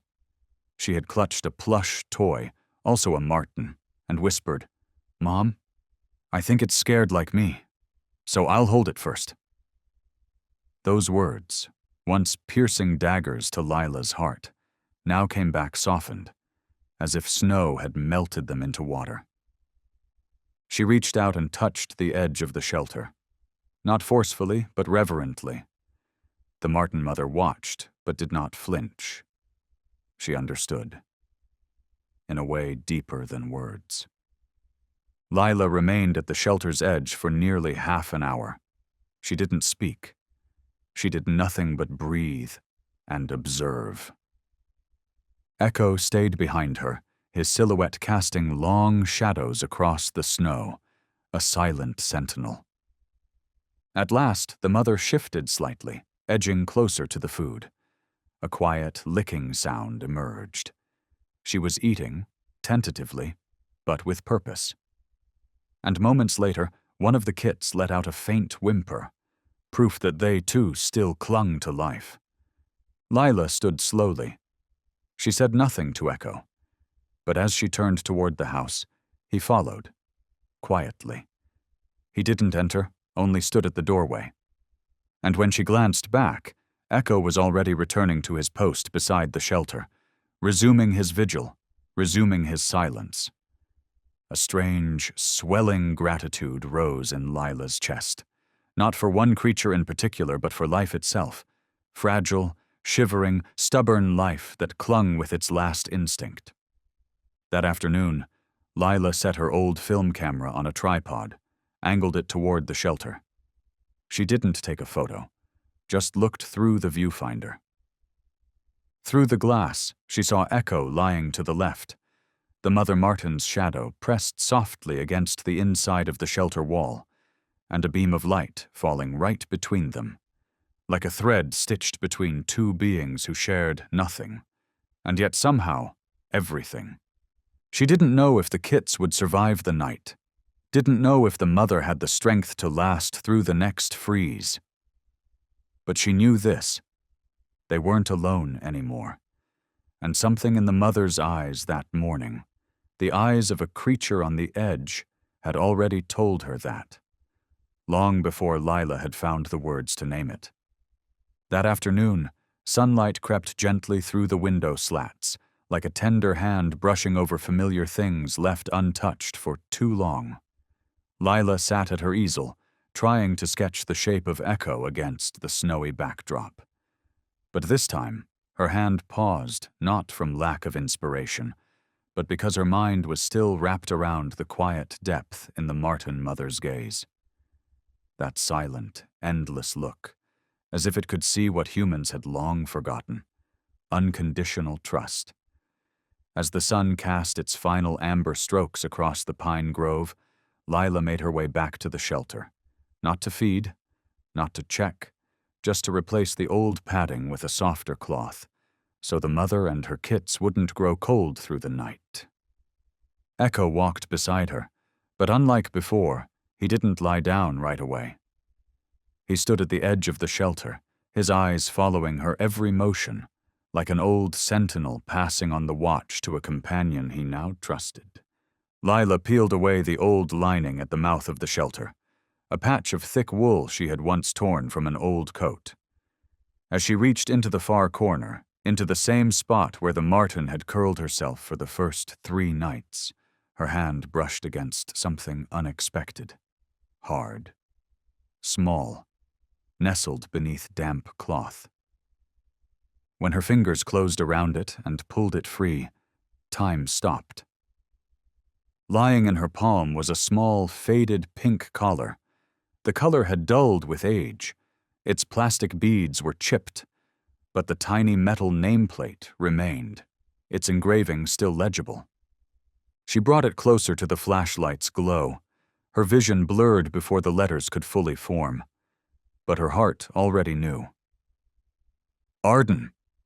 Just one name, 5 letters, and they sliced through 3 years of darkness like a blade made of memory. Lila sank to her knees at the mouth of the shelter. The afternoon wind was no longer as biting as the morning cold, but her body trembled as though trapped in the deepest of winters. Echo stepped forward, rested his head gently on her lap. She didn't look at him. Her eyes remained locked on the collar. As if by closing them, she could still hear Arden's bright voice. "Don't lose it again, Mommy. This is my lucky charm." Back then, Arden used to put the collar on her stuffed animals, but that summer before heading off to camp, she had clipped it to her backpack. "So you can see me from far away," she had said. That was the last time Lila ever saw it. During the search, she'd asked rescue teams to sweep every ravine. No trace. And when the case was eventually closed as an accidental disappearance, the collar became just another silent wound. She once believed that if she found it, she'd find the truth. But the years passed. That belief turned into resignation. Then it was buried, like old letters she never had the courage to reread. And now, it rested in her hands, not recovered from a search party, not returned by someone who'd found it, but from the very spot Echo had guarded for 3 nights of falling snow. She looked at the collar again, then turned her gaze to the marten mother curled inside. Could it be that she had carried the collar here from somewhere far away? Perhaps she once nested near the place where Arden vanished, and, moved by some untold instinct, carried the charm here, sheltering something sacred she didn't understand, but still honored. There was no immediate answer, but in the eyes of that mother, those soft, flickering eyes, Lila saw a connection deeper than any fact ever recorded by human hands. She rose slowly, cradling the collar in her palms as if holding a still-beating heart.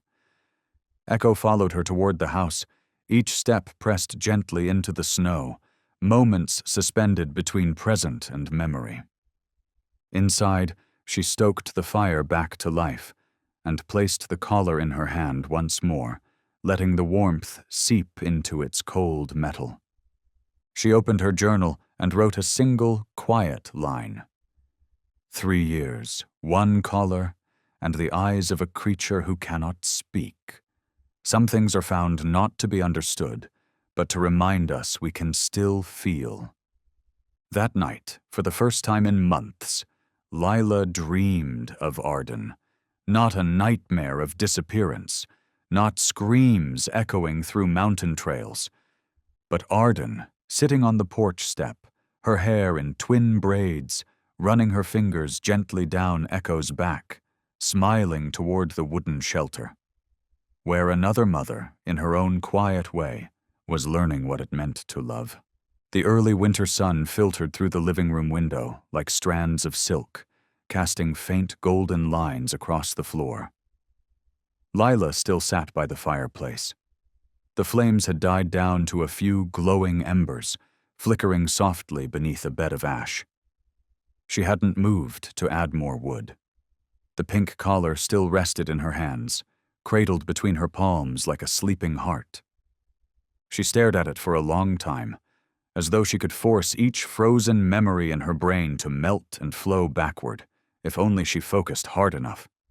Every scratch, every chipped bead, every tarnished patch on the metal tag, they were unmistakable.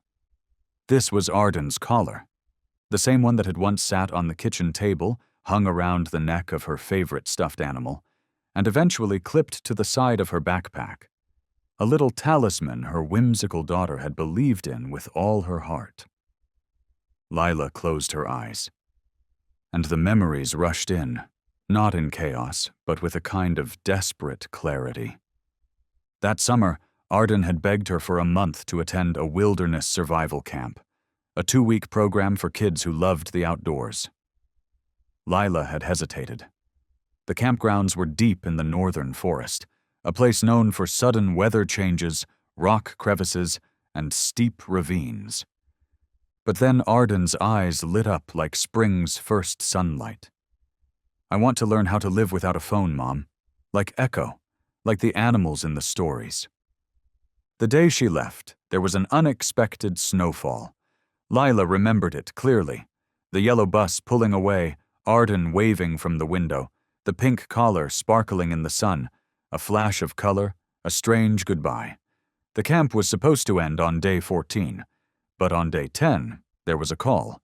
Arden had gone missing during a small group trek, a navigation and solo shelter building exercise. Lila flew out immediately, joined the search parties, rescue workers, local police, veteran climbers. They combed every ridge, old trails, rock fissures, even dry creek beds, helicopters, thermal drones, tracking dogs, every resource available. No sign, no jacket, no backpack, no collar. Only one child in her group had said they saw Arden break off from the trail about 15 minutes before the group regrouped. "She was following a squirrel," the girl had said. That line had nearly broken Lila. Arden had always believed she could talk to animals. If only she were quiet enough. After 19 days, as the snowfall thickened, the search was suspended. The file was closed with a line that read, "Missing, presumed fatal due to fall." Nobody. No funeral. Just a mother's hand with no place to rest. No place to whisper her child's name. Since then, the pink collar became more than a keepsake. It was a symbol of the untouchable. A story without a final sentence. A door that would never shut. And now it lay in her hand. Not returned by authorities. Not found in some distant gorge, but nestled in the back corner of a wooden shelter. Brought there, somehow, by a pine marten mother who had chosen this place on her own. Lila set the collar gently on the table and stepped outside with her binoculars and the old topographic map, the one she had carried during those search days. She sat down on the wooden steps, spread the map across her knees. The red markings from that time had faded, search zones circled in ink, now ghostly, like bloodstains on cloth after years of rain. She traced her finger along the map. The old campsite, the north crevice, the dry creek, and a shelf of low rock formations that sat roughly 5 kilometers from her home in a straight line. And then it came, a quiet thought, tiptoeing in. What if the marten had once nested in the area where Arden vanished? What if, in her foraging and nesting instinct, she had found the collar, soft, familiar, carrying a scent? Or perhaps simply because a child had once touched her gently. Echo had once roamed these forests. He had been found near that region, with a scar beneath his ear, a bullet graze, they said at the shelter. Could it be that Echo had seen Arden, touched a part of that lost story that Lila never had? The questions tangled in her chest, but this time, it wasn't the kind of confusion born of despair. It was the convergence of scattered threads, the slow click of a lock from the inside. Some piece of truth trying to reach her, not in words, but in the language of pine needles and wild eyes, of snow and memory and broken timelines slowly knitting back together. She turned her head. Echo lay nearby, his chin resting between his front paws, eyes half closed. But when she looked into them, she saw it again, that quiet, patient gaze. As if he too was remembering. The next morning, Lila woke earlier than usual. The snowfall had stopped during the night, leaving the ground glittering beneath the first true light of winter. The sky stretched high and clear, a cold shade of blue tinged with milk white, making the distant pines look as though they'd been carved from mist and light. She layered on 2 coats, tucked her gloves in her pocket, and stepped outside with a quiet conviction that had settled in her mind overnight. She would build a new shelter for the Martin family. Not just for warmth, but for something more intimate, a private rite, wordless but real. Echo followed her, step by step, silently. There was no command. None was needed. He always knew when to be there. The eastern slope, less than 100 meters from the cabin, was where Lila had once planted wild lavender and built a simple bird-watching perch during her first year here. The perch was gone now, but the ground remained flat. The rock wall behind it blocked the wind, and the morning sun still reached the clearing just enough to feel gentle. It was a perfect place for a new home, secluded but safe. She got to work immediately. Down in the shed, she still had a frame from an old beechwood tent and several waterproof tarps. Thick cloths she'd once used to line Echo's bedding were pulled out, cleaned, and repurposed for the floor. She carried up a bundle of dried grass and a woven basket on her second trip. It took her more than 3 hours. Her fingers ached. Cold sweat clung to her brow, but she didn't stop. Not once. When the last strap was fastened and the roof secured to the frame, Lila slowly laid the lining in a circle and filled the center with the soft grass, like a nest awaiting life. Echo stood nearby, watching every move.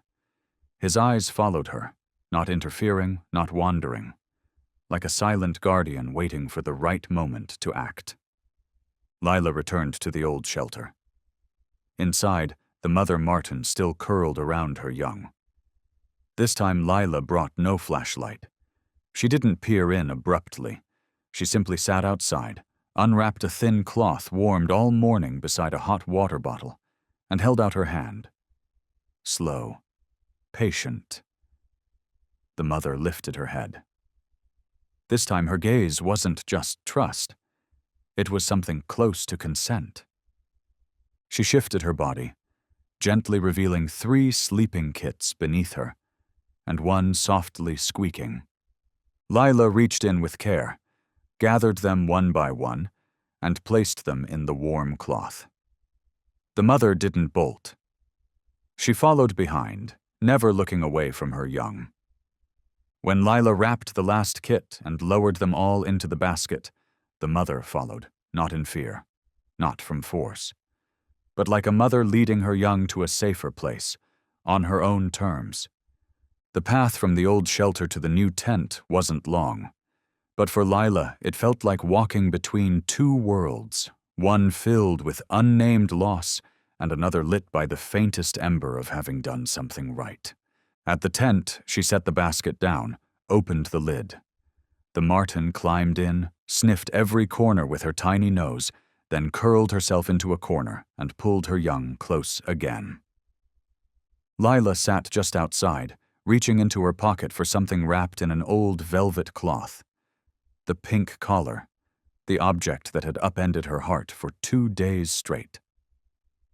She brushed her thumb across the scratched metal tag, then placed the collar gently in one corner of the tent, beside the nest. No words, no gesture. Just one simple act, a quiet farewell. Or perhaps a silent apology. She didn't expect the mother to understand the meaning of the collar, but something in placing it there Beside this fragile new life, in a space guarded by rock, sun, and wind, eased something inside her that had never quite loosened in 3 long years. Echo lay down by the tent entrance, facing the forest. A leaf drifted across his nose. He didn't stir. Lila placed her hand on his back, and for the first time in many nights, her hand felt warm, not just from the sun, but from something moving again in the current of her own blood. On the white snow, in a silence almost sacred, 3 beings sat together, a woman, a loyal dog, and a small family starting again. 3 breaths, touching one another, creating a space that had no name, but felt undeniably like home. The morning after the shelter was built, the sun cast its first light across the hillside, spreading like a golden blanket over snow that had yet to melt. Lila brewed a cup of peppermint tea, picked up her small folding chair, and stepped outside. Not toward the old shelter this time, but to the new one, where, just the night before, she had placed a part of her memory among dried grass and living breath. Echo was already there. Had been, for hours. He stood just beside the tent, not right at the door, but close enough to be near and far enough not to intrude. His posture was straight, ears slightly tilted forward, eyes fixed on the forest ahead, as though listening for things humans could never hear. When Lila approached, Echo turned his head. No bark, no movement, just a look. Silent, but enough to tell her he had stayed awake all night. She said nothing, simply unfolded her chair beside him, sitting just a hand's width away. They looked in the same direction. The sun rose higher. The wind brushed lightly through pine branches. A few sparrows fluttered by overhead, and from behind the thick fabric of the tent, a soft rustle, barely louder than a breath. But here, in this moment, that sound was proof of existence. Echo tilted his head slightly. His ears twitched toward the noise, but he didn't move, didn't bark, didn't react. He just held his position, as if somewhere inside him there was a map of roles, timing, and duty. Lila set her tea down and watched him. From the first day Echo had arrived at the cabin, she had known. He was not like other dogs. He never needed much training, never waited for commands.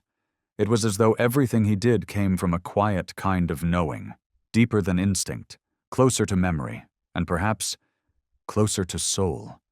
For 3 years, Lila had lived among fragments, of memory, of belief, of unnamed pain, and Echo, with his silence, had never once let her fall entirely into that void.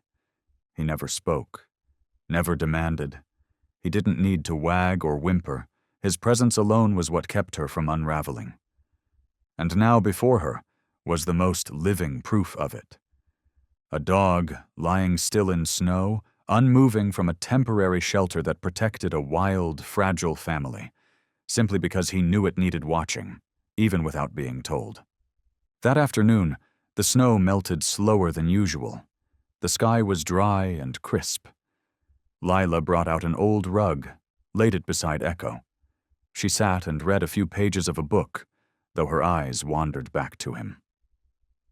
Every so often, a sound would rise from within the tent, the soft lick of the mother marten, a faint squeak from one of her kits. And each time, Echo would turn an ear toward the sound, head tilting slightly. But he never broke the stillness. The mother, too, seemed to have accepted his presence, no longer startled, no longer guarded. Once, Lila even saw her peek out at dawn, look at Echo for a moment, then disappear back inside, as if she, too, understood that the creature lying out there was her silent wall of protection. As the day wore on, Lila felt it clearly. She no longer saw Echo as a pet. He was something else now, a symbol of quiet resilience, of primal trust, of a kind of love that needed no sound to be understood. That evening, when the wind picked up, She brought a blanket and laid it gently across his back. He didn't move, only glanced at her briefly, then returned to his post. In the dim beam of her flashlight, his eyes glowed, like two small embers, low but never extinguished. That night, Lila stood inside the cabin and looked out. She saw Echo's silhouette resting against the snow, lit by crescent moonlight, curled but firm. Still. The wind rattled the tree limbs, snow drifted through the canopy, and Echo remained. No barking, no alarms, just presence. And to Lila, that was enough to believe that somewhere in this world there was still a safe place, guarded by a sentinel who asked for nothing, spoke no language, and would never, ever leave his post. By midday, the sky had darkened. Massive gray clouds gathered over the northern ridge, rolling in like torn sails stretching across a windless sky. Lila glanced upward, then quickly toward the hillside, where the small tent still sat nestled under the rock edge. Echo was there, exactly where he'd always been, eyes fixed on the tent door, unmoving. She tightened the collar of her coat. A quiet unease stirred in her chest. The weather reports had said winter would come late this year, but anyone who'd lived in the forest long enough knew better, knew that nothing warned truer than the way Echo shifted his stance, or how sparrows flew lower than usual. And today, everything pointed to the same truth. A snowstorm was coming. The afternoon vanished faster than usual. By 3:30, the first gusts tore past the porch, tree branches knocking against each other like distant fists against an unseen door. Lila made careful preparations. Firewood stacked high, flashlights charged, jugs of water filled. She packed an extra blanket, a few packets of dried food for the marten, and placed them beside the tent, like always. On her way back, she cast one last glance at Echo before the sky turned black. He remained still. The snow had begun to fall, thick, wet flakes drifting down like pieces of an unraveling white painting. Night came. Inside the cabin, the soft amber lights turned sharp and yellow as the wind screamed through the cracks in the wood. Lila couldn't settle.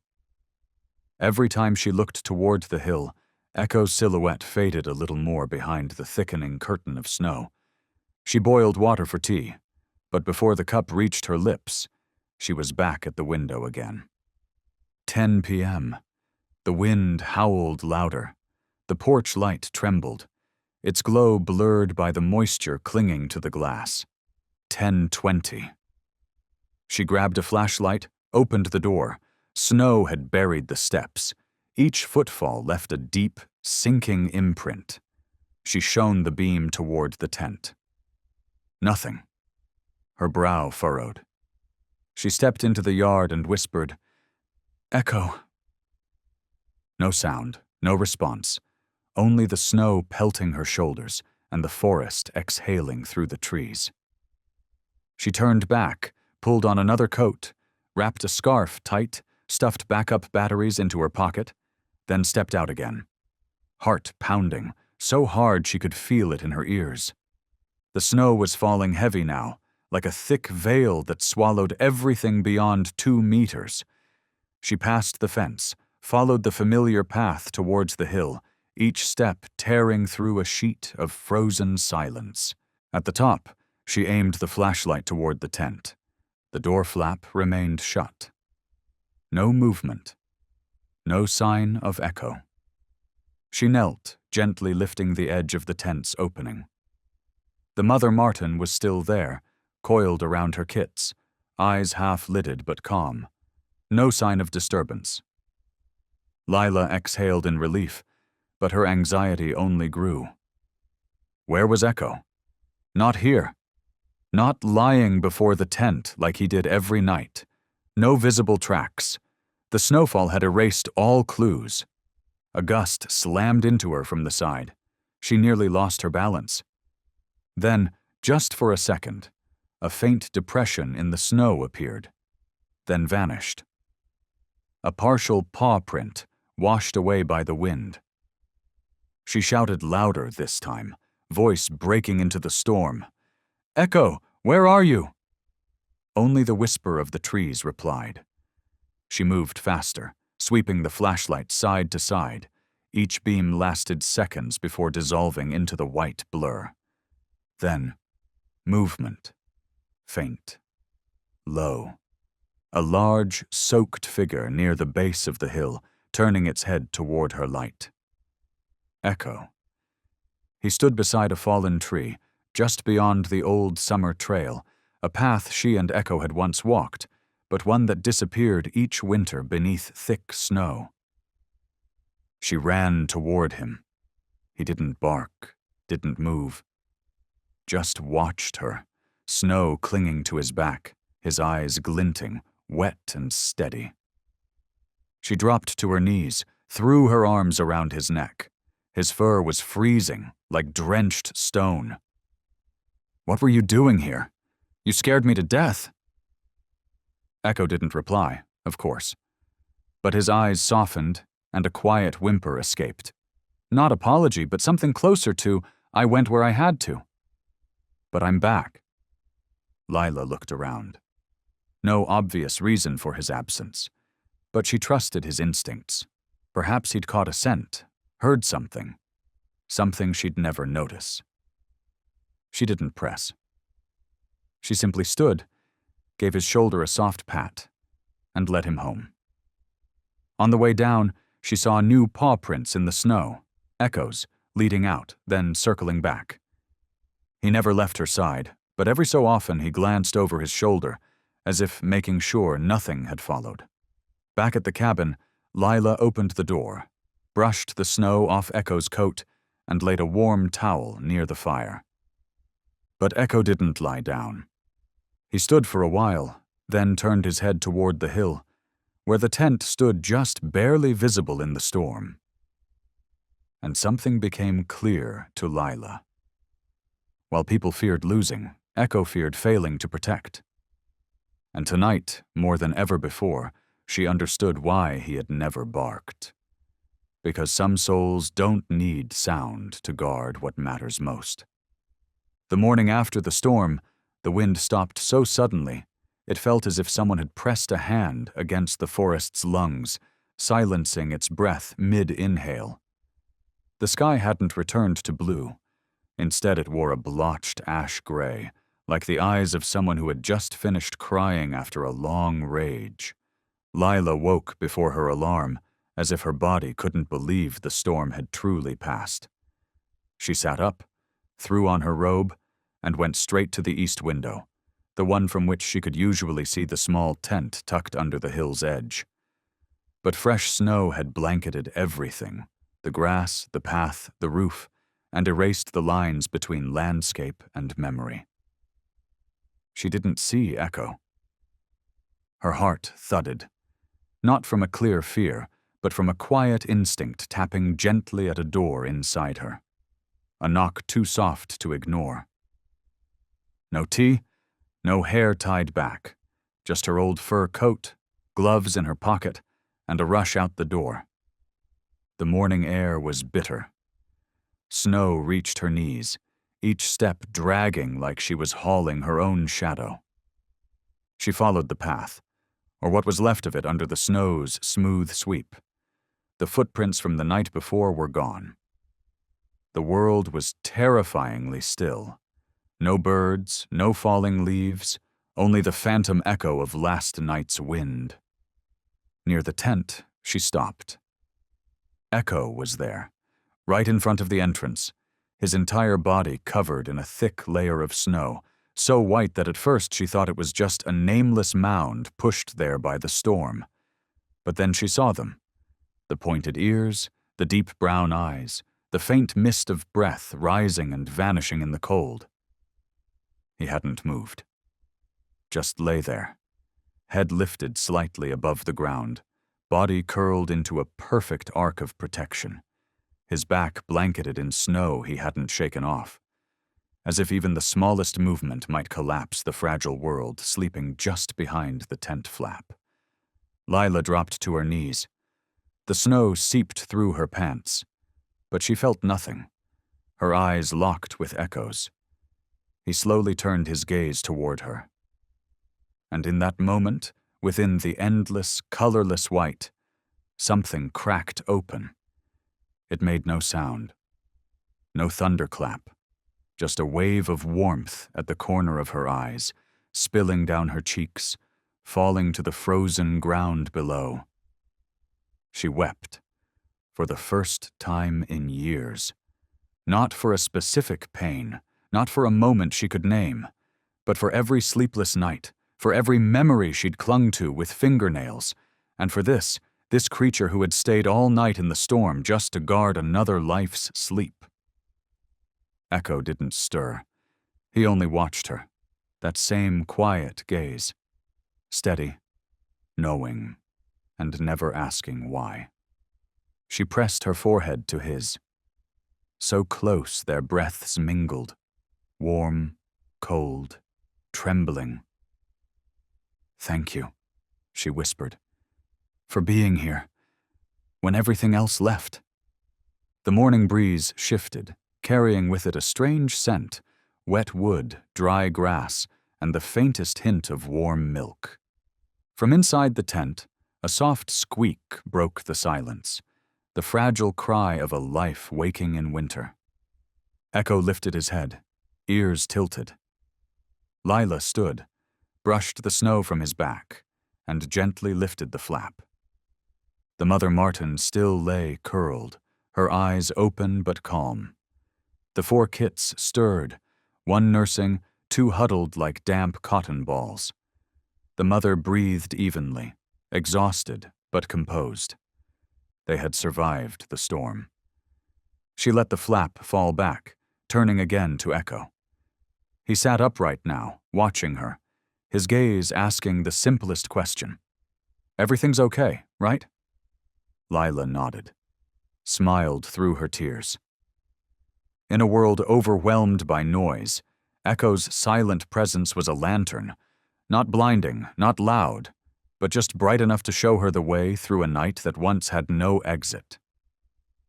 And sometimes, the world becomes a little less cruel simply because one soul chooses to lie still through a storm to protect something more fragile than itself. That afternoon, the snow had stopped.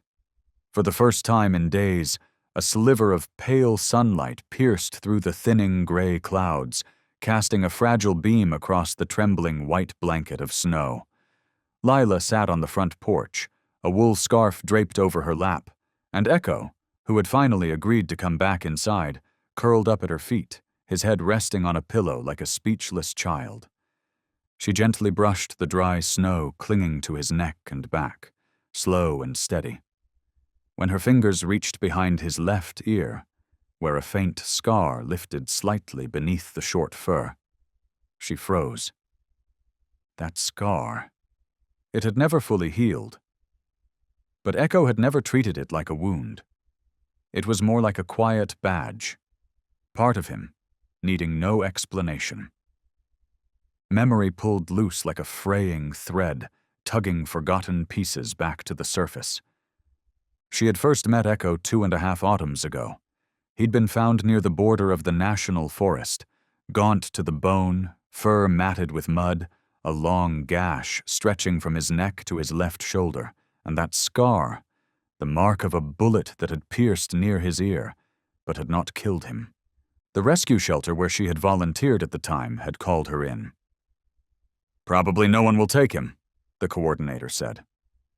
"Dogs that have been shot are hard to rehabilitate, but this one, he doesn't growl, doesn't panic, he just doesn't sleep.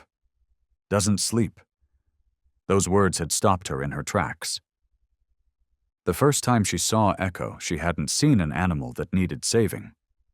She saw a pair of eyes, dark, steady, distant, like they'd stared through too many nights that never found a dawn. She brought him home. In those early days, he wouldn't eat from her hand. only drank water. He wandered the house, often sitting for hours staring north toward the forest. The same direction Lila always avoided, because that was where Arden had disappeared. Even after his wounds healed, Echo kept the habit. Every sunset, he would sit on the porch, gazing into the trees, still as stone, as if standing guard over something only he could see. Back then, she had assumed it was trauma, the scars of living wild after some unspeakable ordeal. But now, with everything beginning to line up, the collar found in the shed, Echo's strange behavior around the Martins, his unwavering vigilance, a thought began to form. One she hadn't dared consider before. Could it be? Echo had been near where Arden's accident happened. Could it be? On that fateful day, while she and the others scoured the mapped zones, a four-legged soul, wordless and unnoticed, had wandered into a patch of forest no one had marked? Is it possible that, in her final moment, in the snow and wind, Arden saw Echo? Or that Echo had picked up a scent left behind by a girl no one ever found? Lila shivered. She had never trusted maybes, never allowed herself to believe in almosts, because those were the dull blades that carved and carved at the fragile belief of a grieving mother. But now, looking at Echo, his scar still visible, his eyes as deep and still as mountain water, she could no longer dismiss it. "What did you see that day?" Her voice barely above a whisper.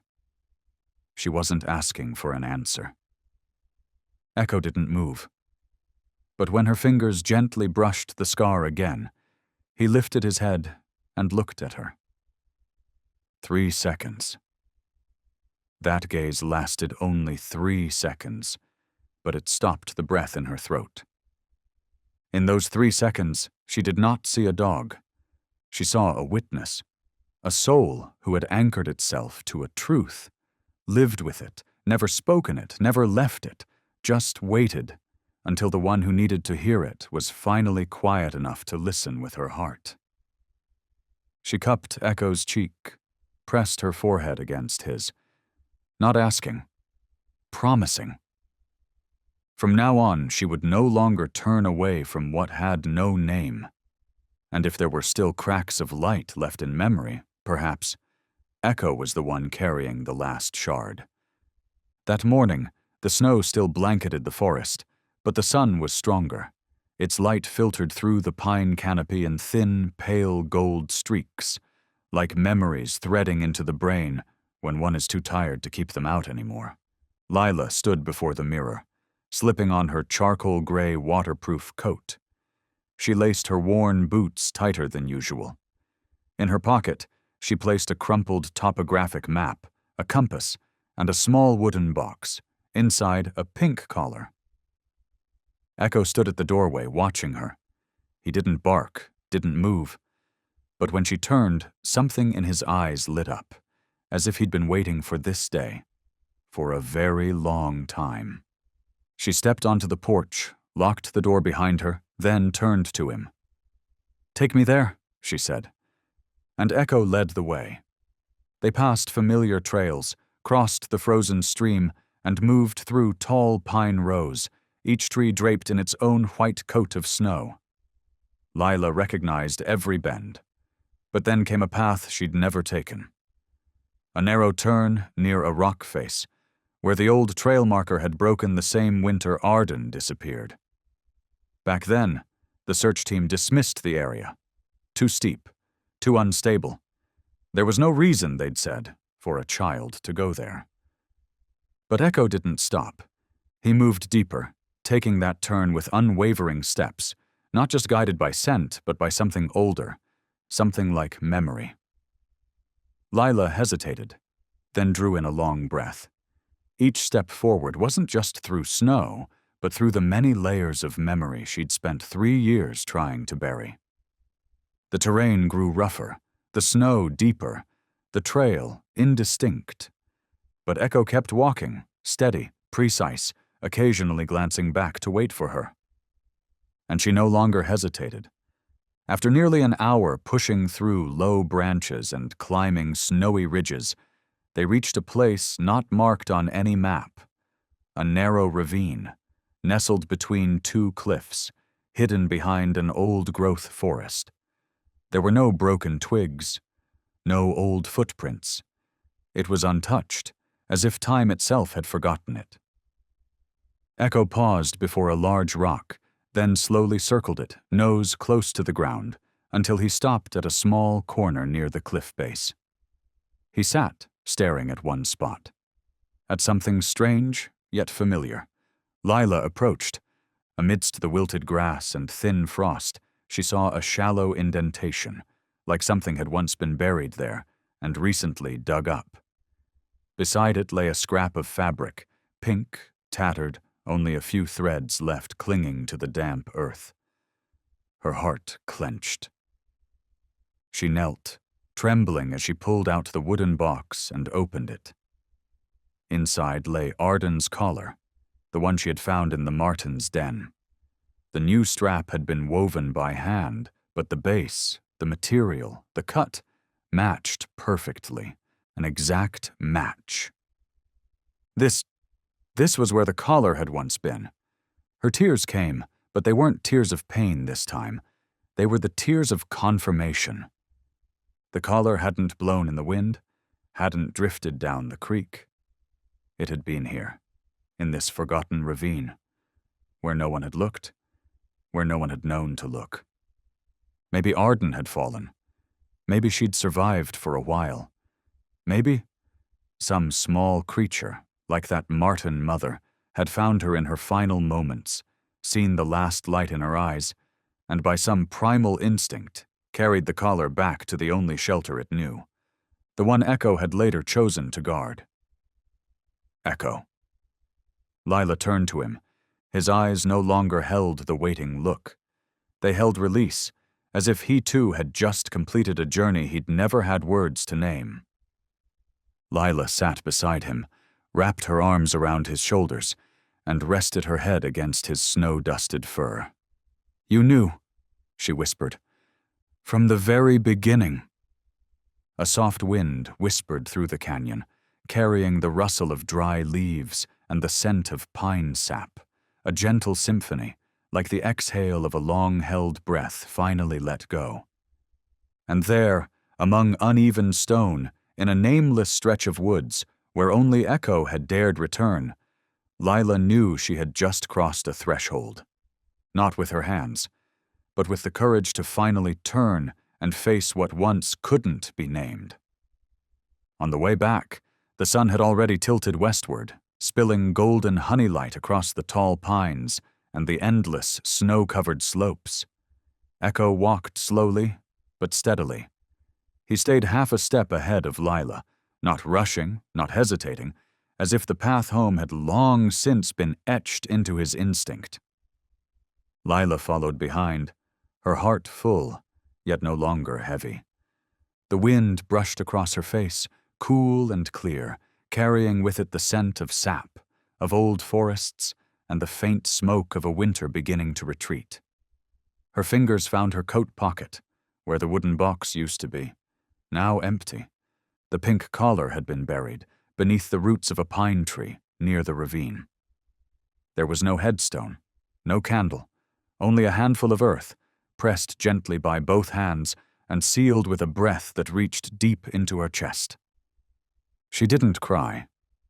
Not because the pain had vanished, but because it no longer screamed. It had become part of her now, not raw, not loud, just there, like a black thread mending the final tear in a worn and weathered coat. Lila still didn't know for certain where Arden had spent her final moment.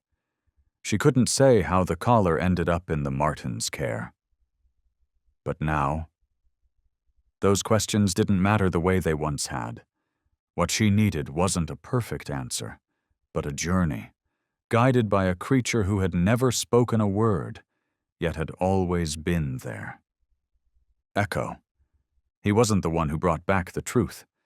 He hadn't saved Arden from her fate. but through his silent presence and knowing eyes, he had pulled Lila, step by step, out of the pit of assumptions, bitterness, and self-blame. For 3 years, Lila had lived like an untethered boat adrift in a fog of memory with no shore in sight. But Echo had rebuilt the invisible line between her and the present, not with barks, but with quiet acts that no one was meant to see. She paused at the edge of the porch and looked back. The forest in the distance was still, the ravine now hidden behind the pines. The sun had begun to sink into the earth. She exhaled deeply. There was no longer fear in turning back, no lingering ghosts of what could have been.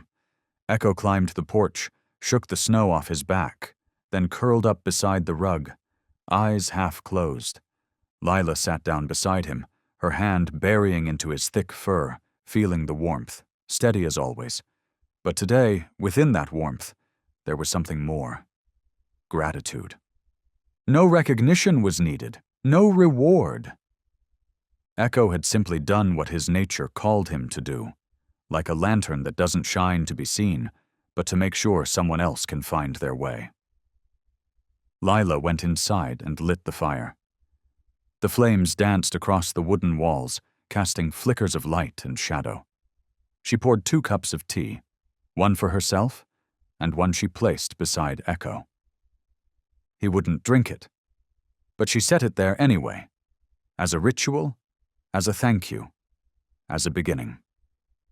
Because sometimes, the most important part of a story is not how it ends, but that you didn't have to walk through it alone. The snow melted slowly, as if winter were retreating not out of exhaustion, but with intention. Its mission fulfilled. The first blades of grass emerged at the base of the eastern pines, pushing up through the earth like tiny tongues testing a world that had once been too cold to trust. That morning, Lila poured herself some tea and stepped out onto the porch with a different heartbeat. No more urgency, no more breath held tight. Only the stillness of someone who had just walked through a long dream and was finally ready to look back. Echo had been awake for a while. He lay at the edge of the yard, head resting on his front legs, eyes fixed toward the hillside, toward the little tent that had withstood every gust and flurry. And then, in the middle of that quiet frame, where the ground still wore patches of unmelted ice, where early spring sunlight streamed like golden threads through the trees, a small creature stepped out of the tent. Lila stopped breathing. A baby marten, fluffy as a cotton ball, wobbled into the soft snow, legs trembling but eyes wide with wonder. It took a few steps, paused, and lifted its head, as if trying to name the world it had just entered. Then another followed, and another. 4 tiny heads peeked out from the fabric flap, one by one, treading carefully toward the light. Their mother came last, slender but no longer worn. She moved with calm assurance, as if the path ahead was already familiar. Echo didn't move. He simply watched, his eyes tracing every paw print as if these little creatures were the most fragile things the world had ever asked him to protect. Lila sat on the porch steps, her heart swelling with something hard to name. A quiet joy, a surprised peace, like finding an old quilt mended by someone's unseen hands. The kits ambled toward a low bush. They sniffed, scratched gently at the thawing earth, then curled into a warm patch of sunlight. Not warmth from their mother, but from the sky itself. Echo rose to his feet. He walked slowly toward the tent, not too close, just enough for the mother to see him. She paused, lifted her head. And for a few seconds they simply looked at each other. No growling, no retreat, just a gaze, as if something had already been exchanged long before this moment. A silent agreement, a bond of trust deeper than instinct. She stepped aside. The kits kept playing. And Echo sat down beneath a nearby tree, his eyes returning to them, just as they had during those long, storm-filled nights outside the wooden crate. As if his role wasn't over, but quietly reborn. Lila approached and placed a hand gently on Echo's back. He glanced up, his ears folding slightly in greeting. "That family came back," she whispered, still watching the tiny creatures learning how to touch the world. Echo didn't respond, because he didn't need to. In the way he sat, in the way his gaze never left the kits, in the silence he offered, he had already answered. Lila stood beside him for a long time. They watched, not interfering, not directing, simply witnesses to a moment of quiet rebirth, where things once thought lost now stirred and stretched beneath the spring sun. And when one of the kits tumbled from a patch of moss, Echo tilted his head and stepped forward. He didn't touch, just lowered his head, bringing himself eye level so the little one could smell him. The kit looked up. No fear. No retreat. Its eyes shimmered with sunlight, and in them, the reflection of Echo. Two beings, one wild, one once wild, both survivors of the storm, stood face to face like twin mirrors echoing a shared memory. Lila stepped back, leaving the moment untouched by human hands. And in that instant, she understood. Sometimes the most beautiful things don't bloom after the ending, but right in the middle of renewal, where grass grows from snow, where a dog sits beside a marten's young, and where a once broken heart learns again to bow before the gentleness of things it once thought too fragile to hold. The room behind the kitchen was once what Lila called her studio, but for the past 3 years, it had been more attic than atelier, a space covered in dust rather than color. The last canvas she left behind was still there, leaning against the easel with its face turned to the wall, like a wound never allowed to close. In the corner, jars of brushes stood stiff with dried paint. A palette teetered on the edge of a wooden bench, and a few old sketches lay rolled in cardboard tubes, untouched.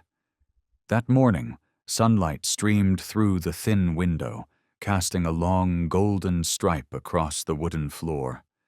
The same light that once fell on Arden's face one June morning, when the little girl held a pencil and sketched Echo, with his floppy ears and wet nose. Lila stood in the center of the room, her hand resting on the edge of the easel. The cold from the wall pressed against her skin, but it no longer made her shiver. There was no fear in her now, no hesitation, only a pull, delicate as thread, but impossibly deep. She opened the drawer beneath the counter and took out a fresh canvas.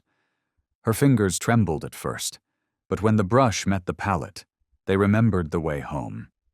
She mixed a touch of white, a hint of pale gray, a breath of cool blue, the color of snow untouched by sun. She didn't think. She didn't plan. She simply painted. And from the blank cloth, stroke by stroke, patch by patch, a vision emerged, soft and sure, like a dream finally waking. Echo. He stood in the middle of an endless snowy field, still his eyes fixed on the distance, toward a horizon blurred by fog, where memory met reality and forgot where one ended. Lila painted Echo first, every strand of fur, the curve of his ears, the depth in his gaze. But when her hand moved toward the light behind him, something inside her caught. There, in the mist, another figure began to take shape. Faint, fragile, like a soul not quite ready to leave the earth. A little girl, her hair braided down both sides, stood with her hand resting gently on Echo's back, light as wind, anchored as a promise. She didn't paint the face. She didn't need to. The posture, the presence, the touch were enough. It was Arden. Tears fell quietly, but her hand didn't stop. She finished the skyline, brushed in a pale beam of sunlight from the corner, not to brighten the scene, but to tell herself, winter is over. The painting was finished by late afternoon, as the sunlight turned from gold to amber, climbing the window frame like a hand gently rousing someone from sleep. Lila stepped back, taking in the whole image. Echo, standing in the snow. Behind him, a child, not quite real, but no longer a ghost.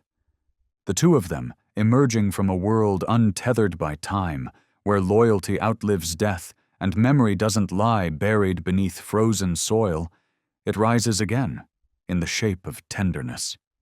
She walked onto the porch.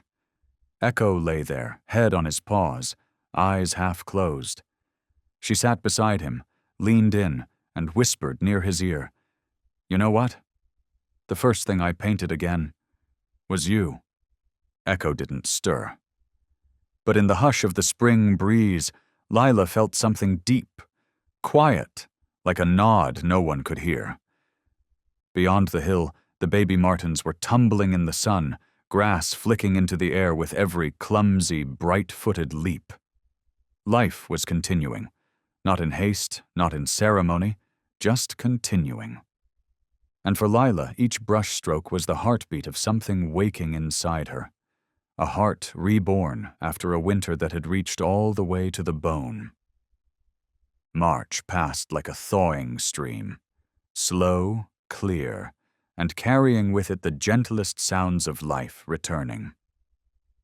In these woods, time wasn't measured by calendars, but by the morning tapping of a woodpecker, the length of sunbeams through the trees, and the way Echo would lift his head toward the gate whenever the wind changed direction. And then, as if no one had planned it, they began to return to Lila. The first was Mrs. Gray, the woman from the farm in the valley, whose old cat Milton lived atop the fridge and yowled at every sign of rain. She brought a basket of red apples and a worn photograph. "Could you paint me a portrait of him?" she asked. "When he was young, I mean. I'd like to hang it by the bed." Lila hesitated. She had never thought she'd take commissions again, let alone that a painting of a cat might stir something so deeply.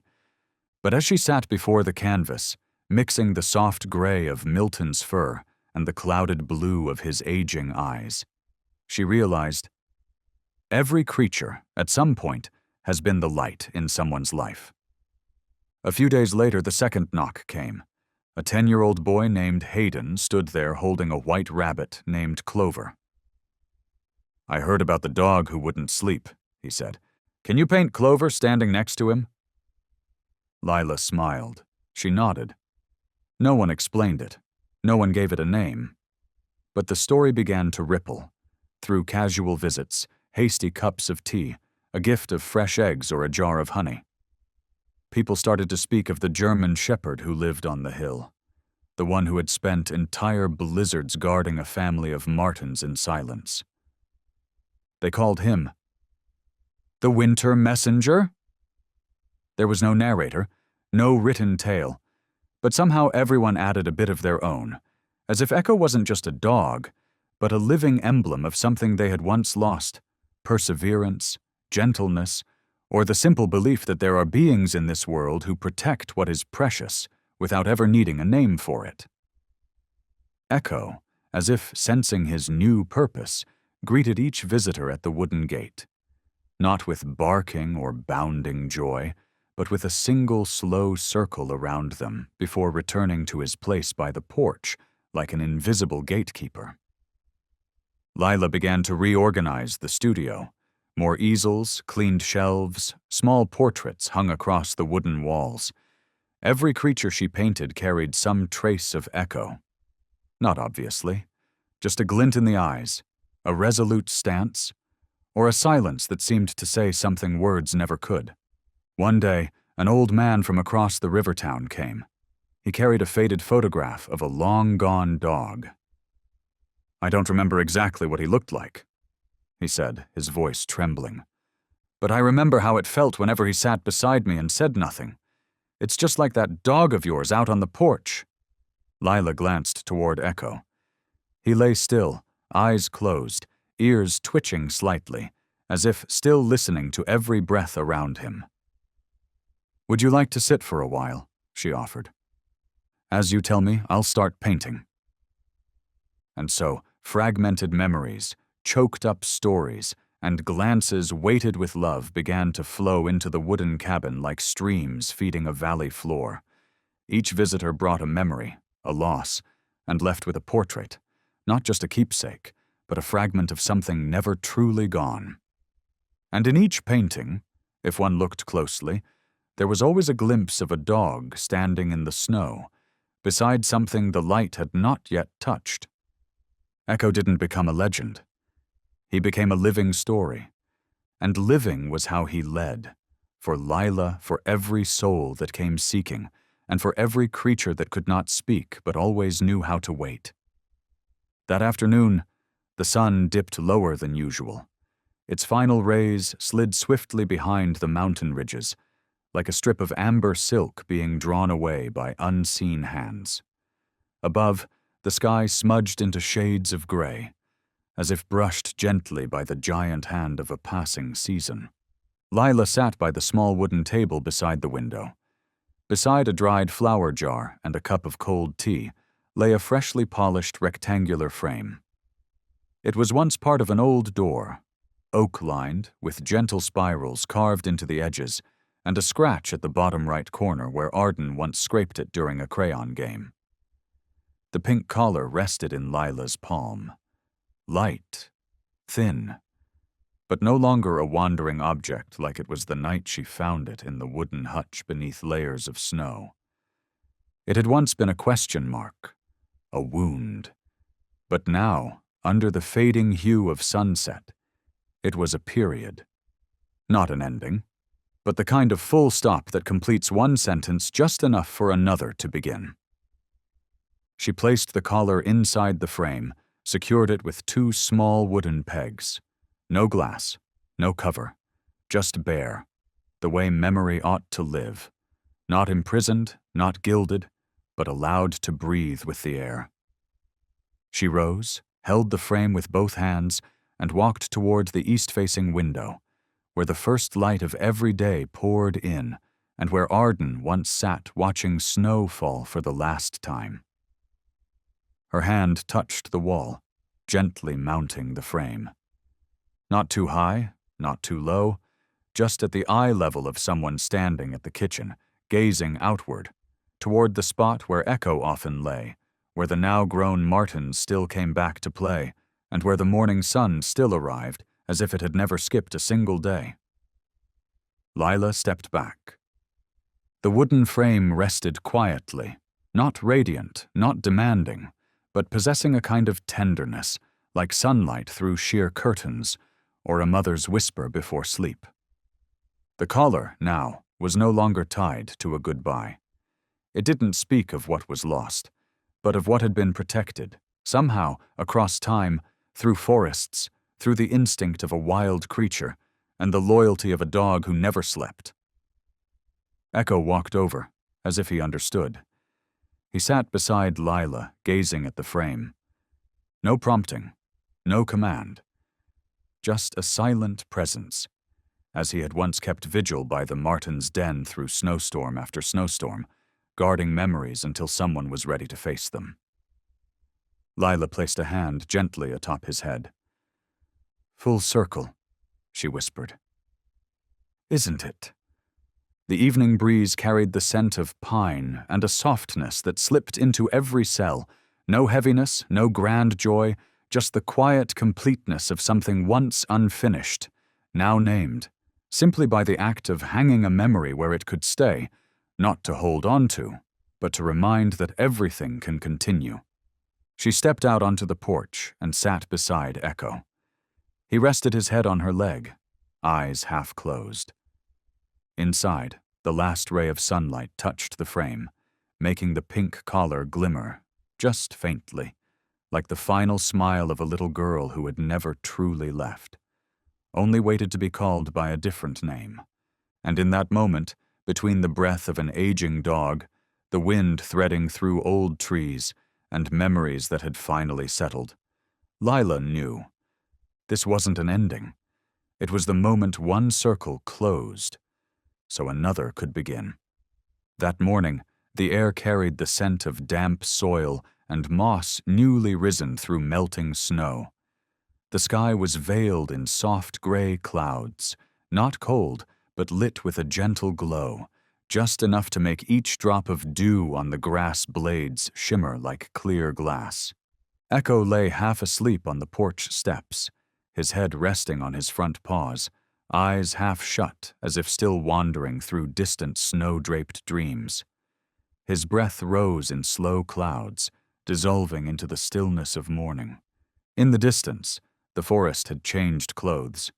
Mossy green now overtook the pale white of winter's end. Beneath the trees where frost still lingered, spring mushrooms peeked up in tight clusters. The woodpeckers called less often, but their sounds carried farther, as if winter had finally let go. From behind a cluster of trees, a small figure darted into view and paused at the edge of the yard. One of the young martens, now sleeker, stronger, with a tail like a brushed ribbon and fur soft as morning breath. It hesitated, then dashed toward Echo, chirping a sound somewhere between a call and a dare. Echo opened his eyes. He didn't rise, just blinked once, tilted his head, and stretched out a paw toward the excited creature. The marten circled him in bursts, playfully tapping his back with its tiny claws before darting away again. A game with no name between two beings who shouldn't understand each other, but somehow did. Echo stretched, shaking himself the way wolves do after long winter slumbers, then rose and padded after the marten, not chasing, just following, like an old friend who knew when to let the younger one lead. From the kitchen window, Lila watched. She leaned against the frame, warm tea cradled in both hands. The steam fogged her glasses, but she didn't wipe them. In her eyes, there was light. Not sunlight, but the kind one finds again only after no longer trying to hold on. Echo trotted across the yard and paused beside a patch of wildflowers where the first buds had begun to bloom. The young marten leapt onto his back, then hopped off again, circling behind like a mischievous child. Echo turned, nuzzled its tail, then sat down, gaze tilted skyward. Lila stepped onto the porch, stood by the open wooden door, eyes never leaving the pair outside. The breeze ran through her hair, carrying pine resin and the faint scent of mint from her herb patch nearby. "Arden," she whispered, a soft breath between earth and sky. "You would have loved this." Her voice held no tears, only a greeting, a thank you, and a way of keeping Arden present, through joy, not sorrow. The first painting Lila had ever hung, Echo standing in snow, with a blurred silhouette of a little girl behind him, now had a companion. Next to it, she had added a new one, the martens playing in a field of spring grass, Echo nearby, head tilted slightly, as if listening to laughter no one else could hear. That afternoon, Mr. Harris brought up an old wooden frame. Inside was the painting Lila had gifted him, Echo and Dusty, the youngest marten, resting beneath the amber dusk. He chuckled. "Gonna hang it at the station. Let people know the animals up here still act better than half the folks I meet." Lila only smiled. Nothing more needed to be said. In that moment, she felt full. Full enough to know that some lives don't enter ours to change everything, just to warm a corner, at the right time, in the right way. And Echo, the dog who refused to sleep, had done just that. As the sun lowered, Echo lay down at Lila's feet. Dusty curled beside his flank. The wind carried forest birdsong, the hush of tender leaves, and a music only the broken-hearted could hear. The rhythm of peace. No snow, no dreams. Just a new day, beginning with a warm breath, a quiet wag, and a phrase that never grows old. Thank you for staying. Perhaps in the depths of all loss, what keeps us from breaking isn't a perfect explanation, but a gentle gaze, a patient breath, and a creature who understands enough to never walk away on the coldest night. Echo, the silent German shepherd, never needed words to tell his story.